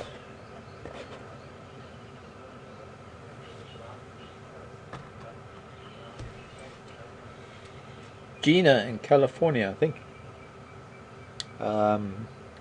I haven't heard it. Gina wants to know if there's a brown-headed, not brown-hooded, but brown-headed parrot. Wanting to know if there's a brown-headed parrot in the background. I haven't heard it, but then again, I'm talking, I've got an earpiece in this ear, and there's constant chatter in this ear because I've got the game drive. I can't turn it down completely. I suppose I could switch it off. It'd be nice to actually listen for a minute and see what's going on. I'll do that as soon as I've finished with this question. But if I hear a brown-headed parrot, I'll let you know. I haven't really heard it as yet. In fact, I'm just going to see if I can get an update.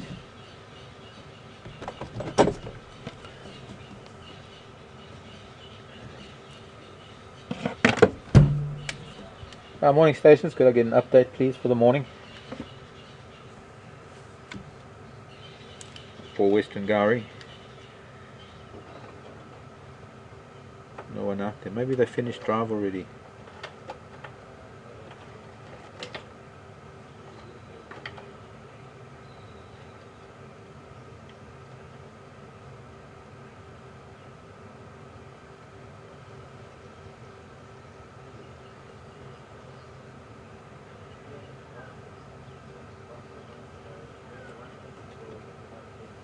Okay, copied that. Is that Andrew?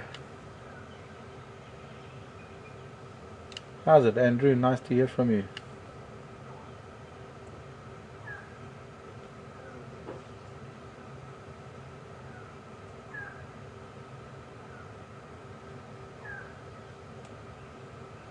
Oh, that's excellent. Thanks, Andrew. I look forward to seeing you soon, bud.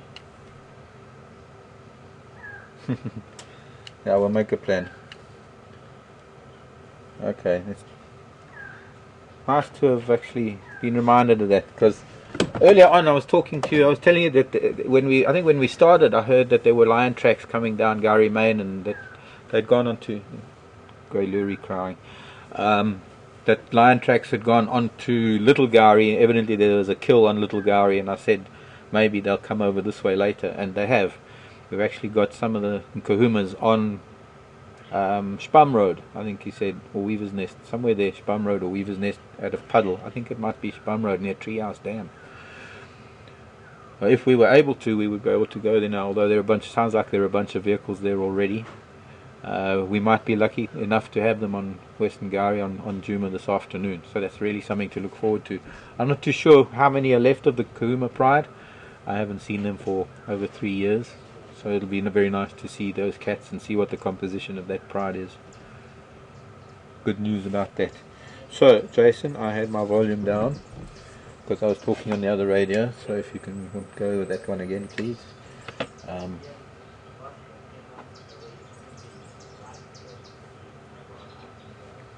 What a question, Ian in Boston. That's quite a question.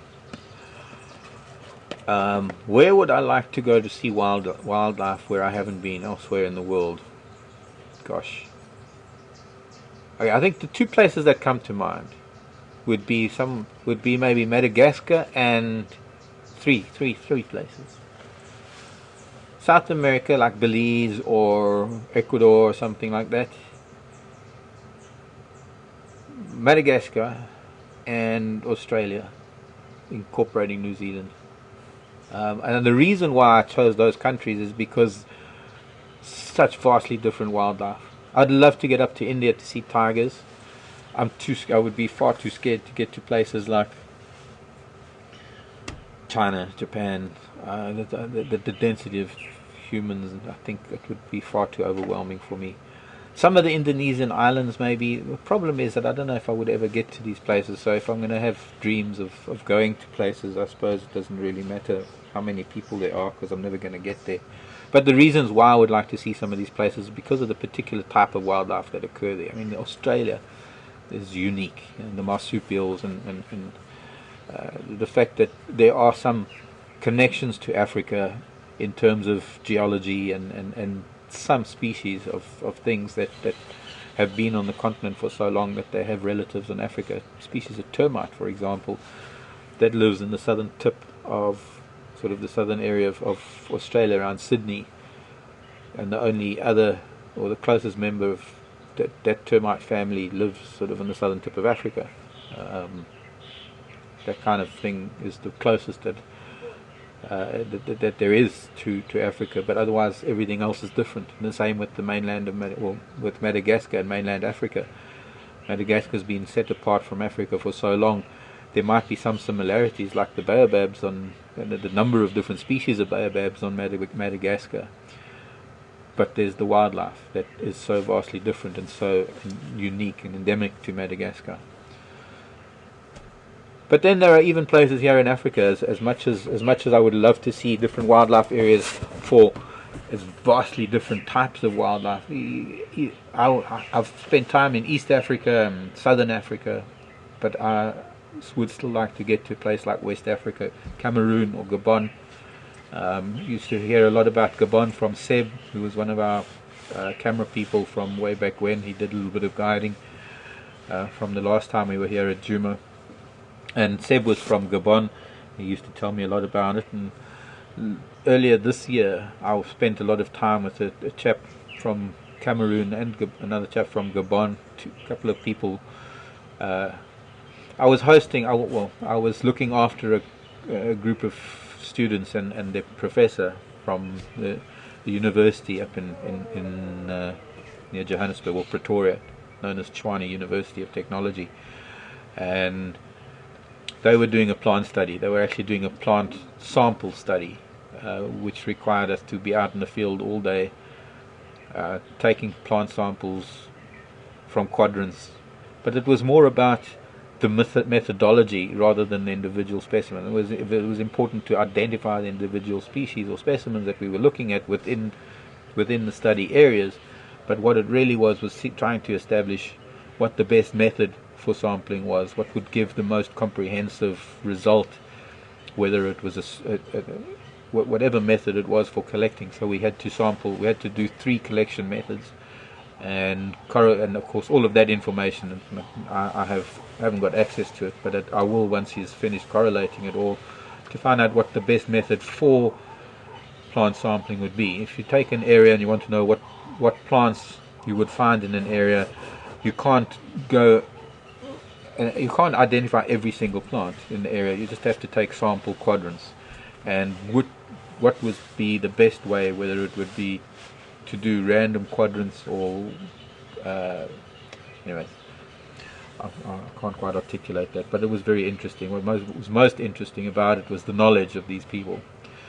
But having spent a lot of time with them, and learning about Cameroon and more about Gabon from a slightly different perspective was actually interesting. I'd love to go up to West Africa.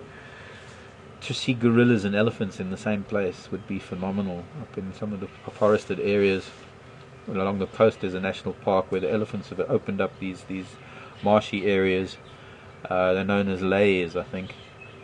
And on some days you can find elephants, lowland gorillas, and the bongo. Now the bongo is another member of the spiral horn antelope family, like a giant nyala, or a much heavier nyala. Whether I get to any of these places, I don't know. I've always thought that my travelling days are not over, but I spent a number of years up in East Africa, and in a quest to try and live in as many different places and see as many different places as I could.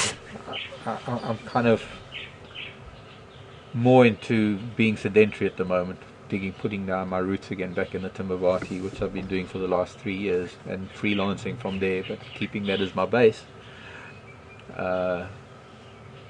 Somehow I've always moved around a lot, and I think this is actually maybe the longest I've been in the same place, really. If you can count working at Juma and things as just being away from home, I think it's the longest I've been in the same place my entire life. So wonderful to have that feeling of putting down roots, and that from here I can go and visit places. But the concept of actually packing up and going to live somewhere else for a while, I don't know if I can do that again. But then again, who knows? Things change. Roll on the new year, something might change. Might get an opportunity to go up to Gabon. I don't know. I'd like to be able to be available to do what I'm doing now with WildEarth whenever WildEarth is doing broadcasts. I'd like to have that freedom to do that, and in the interim do whatever freelancing I can, and maybe find other avenues, like doing something at home, making my own videos and doing something with them, or chatting to Nadav and his dad and learning about ways to put some of the stuff out there that might bring in some income, that might improve my situation. We'll see in time.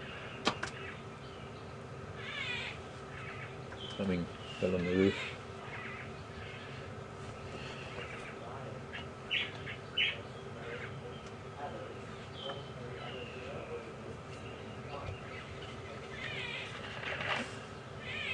Ryan in England. Cheers, Ryan.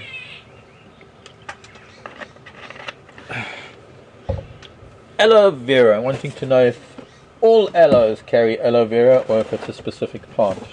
Well, I have a wonderful book called The Aloes of South Africa. Aloe vera is one specific species of aloe. All aloes have medicinal value. All aloes have properties. They all have sap. They all have. No, I suppose you don't really have to. Aloe vera, 12, 14, 15, 24.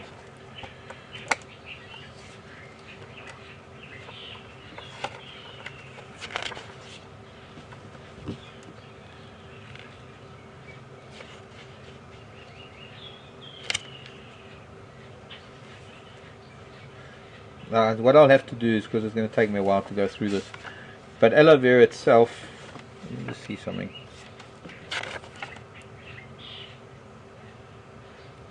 I think aloe vera comes from the aloe ferox, or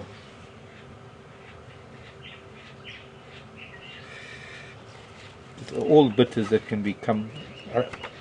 I'll have to get back to you on that one, because I'm going to need to just get through some information in my aloe book. So we'll get back to that one. Please remind me, maybe this afternoon on drive, if you're going to be with us, we can review that one, and I'll be able to give you a better answer. Maybe there are a number of different species of aloes that extracts are taken from that are added to aloe vera. I don't want to just say no, there's only one species. I know that there are certain species that are bled, as it were. The leaves are cut and the leaves are bled for the extract, known as aloe vera. But I'd like to just go through the different aloes and see how many of them. I don't think all of them, but I'd like to actually give you a much better answer as to which of the aloes are actually commercially used to produce aloe vera and aloe ferox. Ferox is more a crystalline substance.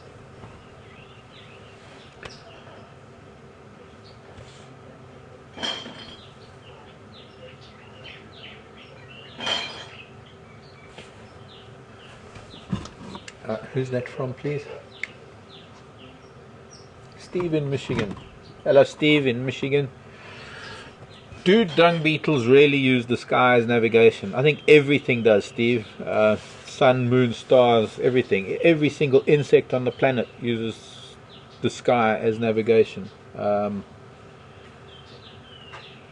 way they do. In fact, one of the reasons why insects are drawn to light, it's not that they're attracted to light, not that they like light. It's more a case of using all the light that comes in from the heavens, from the stars and the sun and the moon. This is all light that comes down almost in a vertical sort of form, and artificial light throws light in a horizontal manner, and what you have is you have a cross section or a grid that is created by artificial light interacting with natural light, and that destroys the navigation of insects, which causes them to turn constantly in the same angle, bringing them in a spiral towards the light.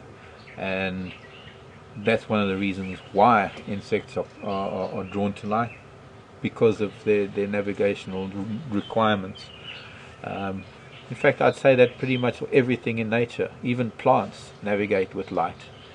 When you look at creepers and lianas, the creepers in the southern hemisphere all creep or turn counterclockwise up the host plant, whereas in the northern hemisphere they're clockwise, and that's all got to do with what we call the Coriolis effect of the planet, the way the planet is tilted and the angle of the sun. over the different hemispheres, where creepers turn towards the darker.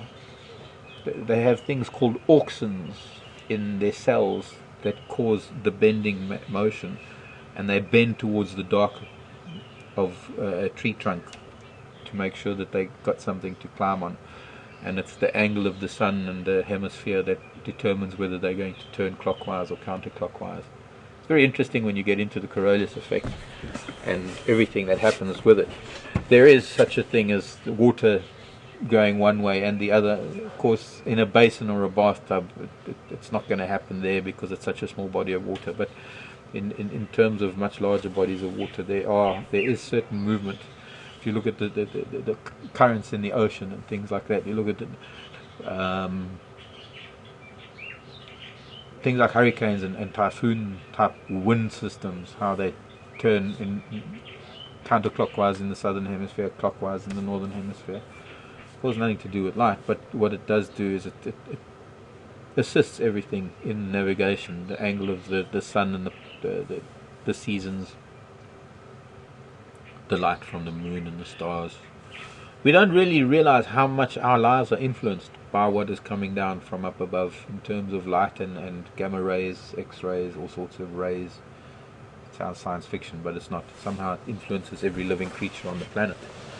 I think that's what has created the biodiversity on this planet, is the very fact that there are different positions of stars and things that drive things differently. Don't know. That's one of my theories.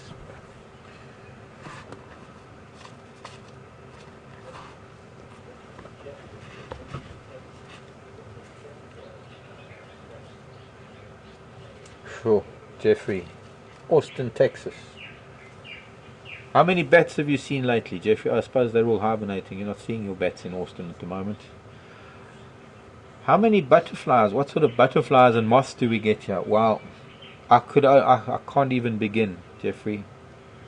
There are hundreds of species. Where's my butterfly book?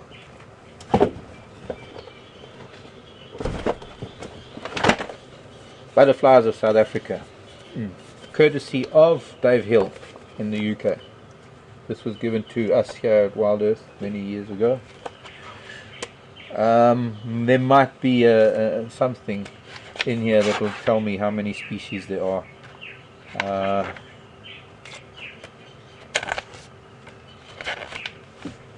20,000 species of butterfly worldwide, and in South Africa we've got 660. Actually 666 to be exact is what they say. Okay, this is the whole of South Africa, so I suppose we could probably cut that down to maybe 120 odd species that we might get here. But one finds that, the further you go from the equator, the fewer butterfly species there are. And that's probably got something to do with the amount of vegetation. But there are, the butterflies and moths are rather beautiful. I'm hoping that maybe occasionally we'll be able to stop and see some of the more prominent butterflies, things like the citrus swallowtail, the African monarch, or perhaps the citrus swallowtail, African monarch, the blue and yellow pansies, the commodore, the guinea fowl brown. I think it could probably about a dozen common species of butterfly that I could probably point out to you on a game drive if they sit still long enough. Moths, of course, we have a number of diurnal moths. Unfortunately, the prettiest of the diurnal moths we find towards the end of our dry season, things like the maidens or handmaidens, the false tiger moths, those sort of things, which are very distinctive moths because they look like butterflies. They're very, very colourful. The window wing moths, the hawk moths. But if I do find any moths, because I tend to look at what happens around the lights in the morning. Insects that are drawn to the lights sometimes die around the lights, and sometimes I pick up their remains just so that I can study them and get to identify them. A lot easier than catching live ones. I don't like catching live ones.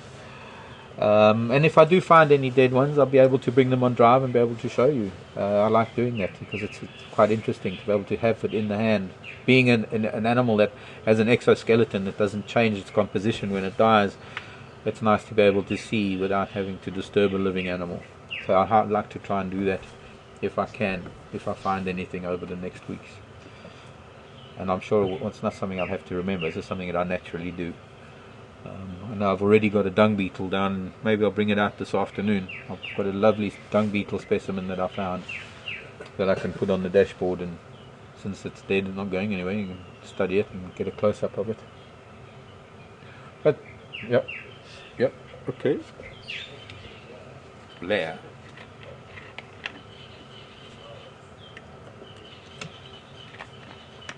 Do I ever keep in touch with Seb or Tara from Drives, from Blair?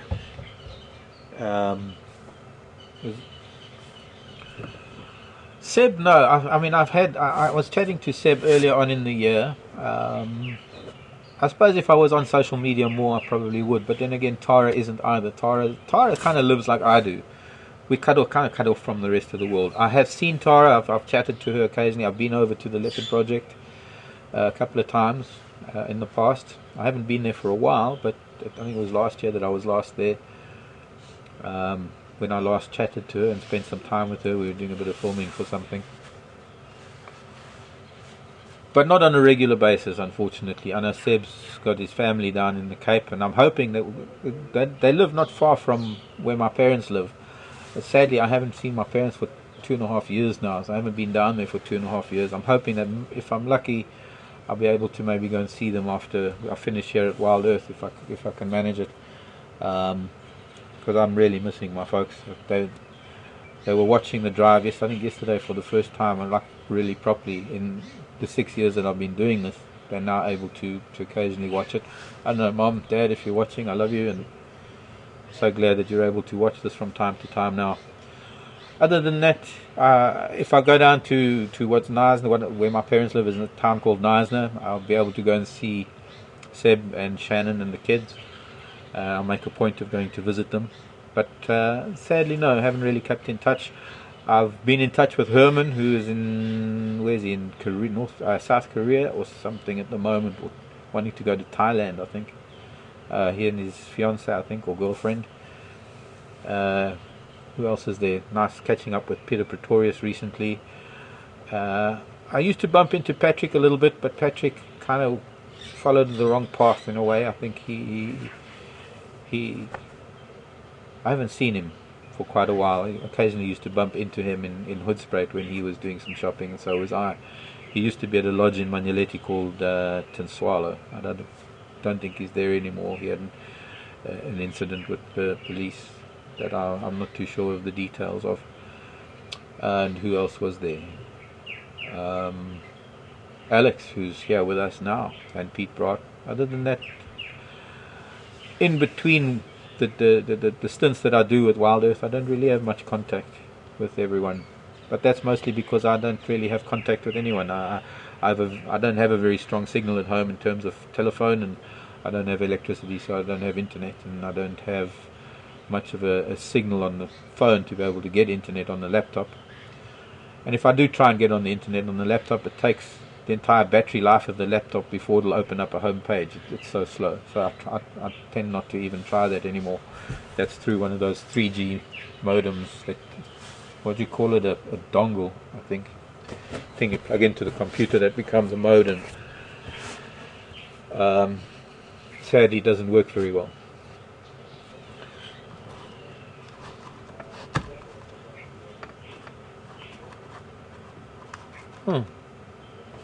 Difference between warthogs and bush pigs, from Deborah. Hello, Debs. One of the difference, I suppose, the behavioural difference, or the one difference is that warthogs tend to be diurnal, bush pigs tend to be nocturnal. Physically, there is a distinct difference. I think the bush pigs are a lot narrower and they stand a lot taller. Warthogs are more squat and fat. Warthogs are a lot more hairless. I think what I need to do is show you a picture of a warthog and a bush pig, and it's easier to tell you about it with a picture as an example. That's the giant hog. There's the bush pig.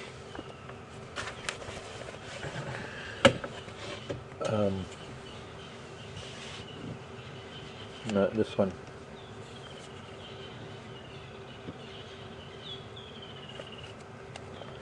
Much hairier animal, as opposed to the warthog. Let's see, let me orient it a little bit more square. Why can't I do this? Because I'm sitting off to the side. There we go. Try and get the glare off of the page so you can see it more. Got a very distinct white crest along the back. Oops. Camera's not catching it. There we go.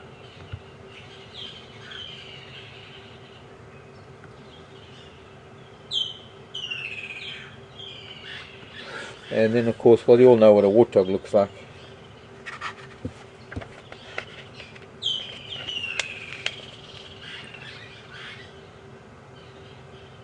Very sparsely hairy, much flatter face and a much fatter, more squat body, and bigger tusks. Other differences, they have very similar habits. They live in family groups, loose family group, mostly sort of a female with her offspring, and then her offspring will stay with her for an extra year to help with the next year's offspring, and then when they're 2 years old they'll move off and do their own thing. There'll be a boar that might father several offspring with different females. They do live in burrows, the same as warthog. They're very hygienically conscious. In other words, they have special latrines that they go to away from their burrow, as opposed to just defecating anywhere. They have a very tight-knit family unit, and they're very, very maternal. They have very strong bonds, the mother and their offspring. And they're very, very defensive over their offspring. Bush pigs can be quite dangerous too. They might not have as big a tusks as warthog, but they do have tusks nonetheless that are used as weapons.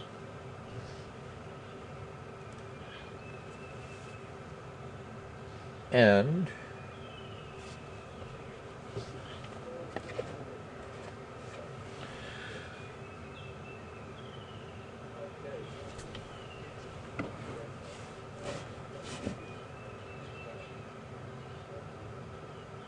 Dan in County Antrim, I guess that's a county in the UK, wanting to know.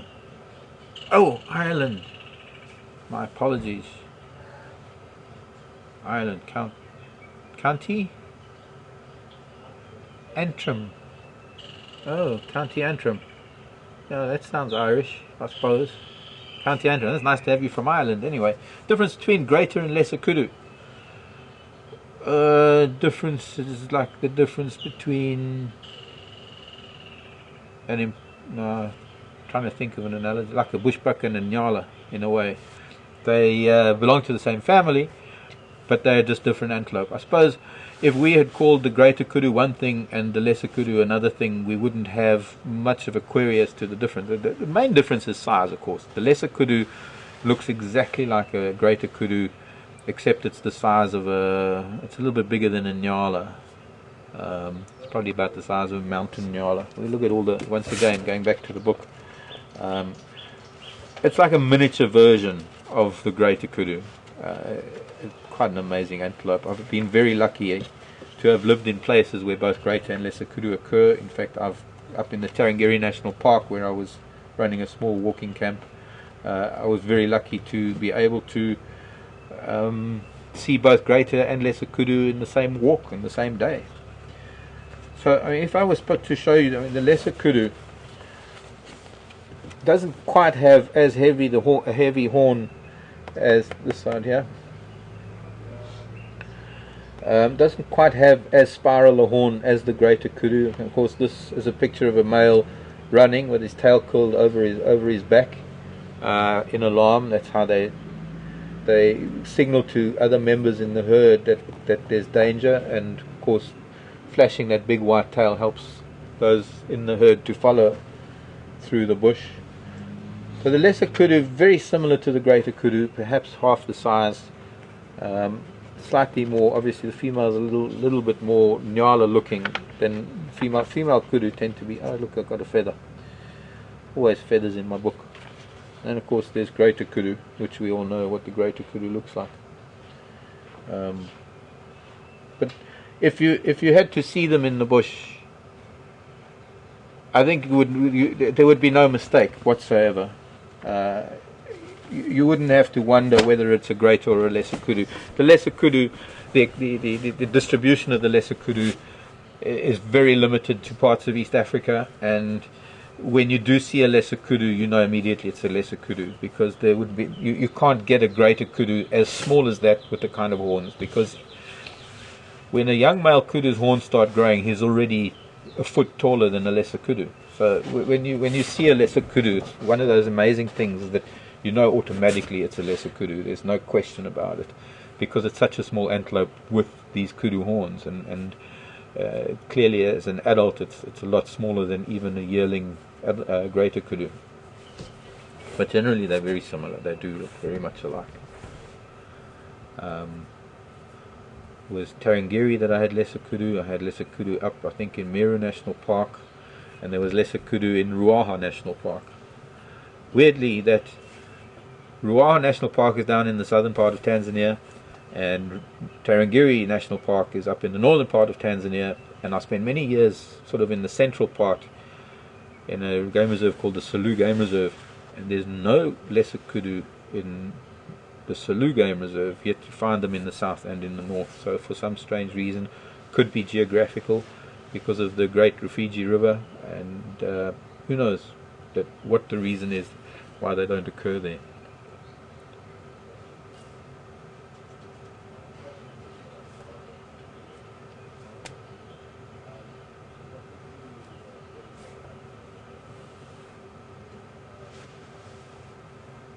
Barbara. Guten Morgen, Barbara. In München, Germany. It's nice. We're cruising all over the world today. Barbara wants to know, is there any reason why I raise my hand when I'm with elephants? Yes, it's a greeting for me, I believe. I don't know if they see it as such. I hope they do. Sometimes I've had elephants reaching their trunks back to my hand. I've even had, it's almost touching.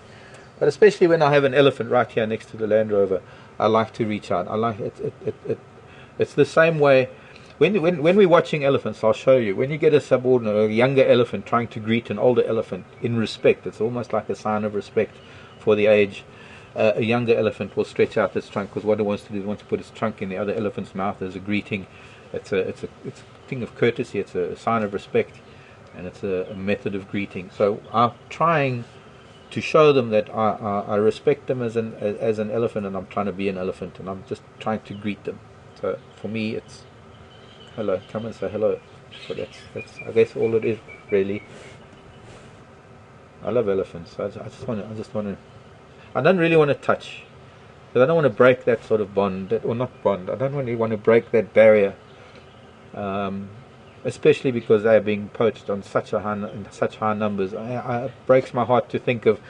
I was talking about the Selous Game Reserve earlier, and I lived in the Selous for many years, and when I got to the Selous in the late 90s, it was 97 when I arrived there, the elephant population was just starting to bounce back from the mass slaughter that had been going on in the 1980s and the early 1990s, and finally they got the poaching under control. And I think it had something to do with Richard Leakey burning those tons of ivory in Nairobi National Park late in 89, I think, that started slowing down the poaching and sort of sending a message to the world that it wouldn't be tolerated and that there's no place for poaching in Africa. And when I got to the Selous Game Reserve, the elephants had been through probably the worst poaching episode in the entire history of elephants. I mean, in the population of elephants had been reduced in a matter of less than a decade from 110,000 elephants down to maybe 30,000. So over 70% of the elephants had been killed in the Selous. And by the time I reached the Selous in the late 90s, the population had bounced back to probably close to 50,000. And as a result of the severe poaching, the elephants were very nervous. They were actually very aggressive in some cases. And I spent a lot of time with certain family groups that lived around me where I was. Elephants didn't have to move very far with the big river and lake system that we have.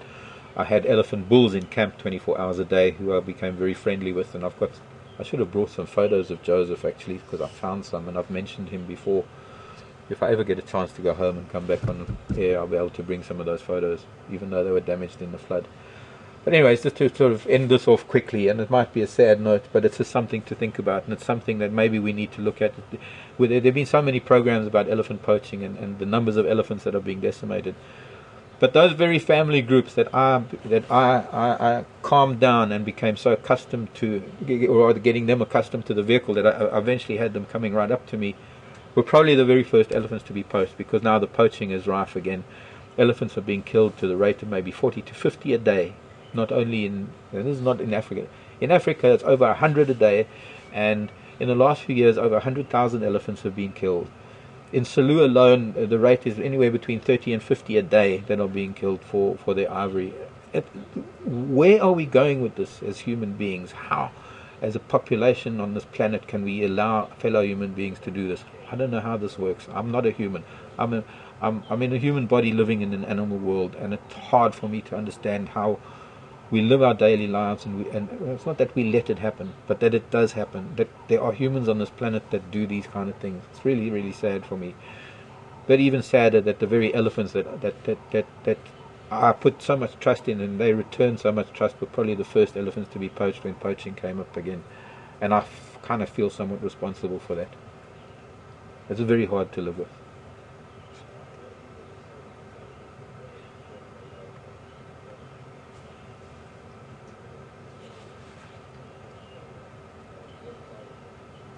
Final question.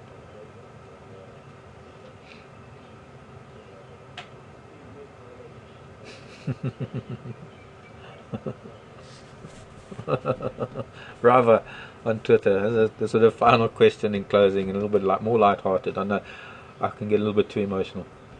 And Rava wanting to know, if I could be reincarnated as any animal, what would it be? Elephants not allowed.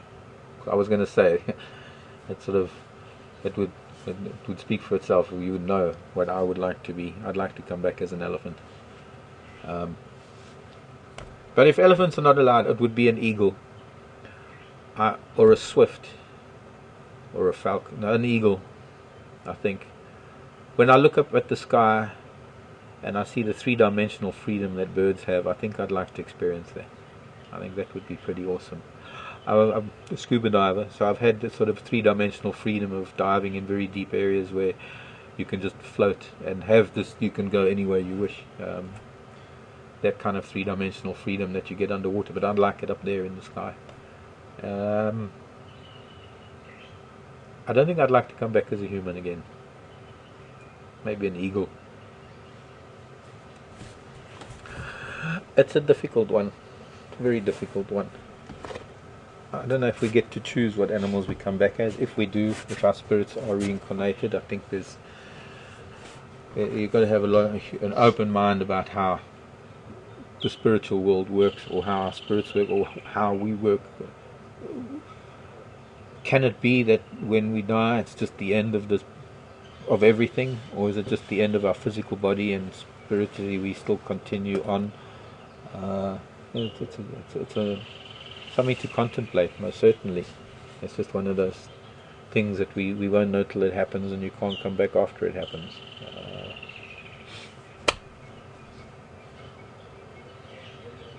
I'm racking my brains thinking of something, but I can't think of anything other than maybe like a martial eagle. A martial eagle that soars at 5,000 feet. Wahlberg's eagle doesn't go much higher than maybe a few hundred, or a tawny eagle, they're not soaring eagles. I'd like to be a soaring eagle, like a martial eagle. Hits the thermal, gets to 5,000 feet, and can stay aloft without flapping its wings for most of the day.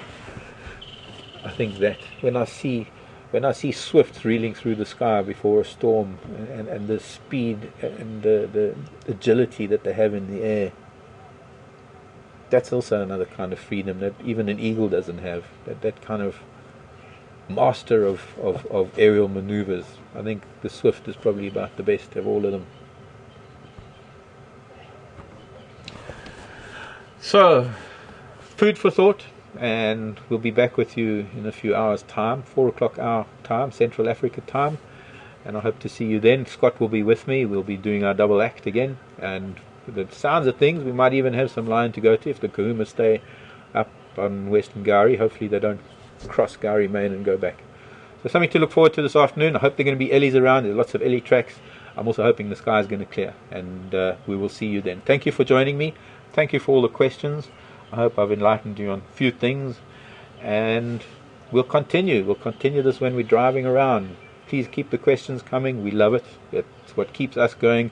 And much as what's happened this morning, it's going to send me to the books. I'm going to find out answers about aloe, and look a little bit more into what sort of mammals vervet monkeys are likely to eat, because I don't really know what the extent of their diet is as far as mammals are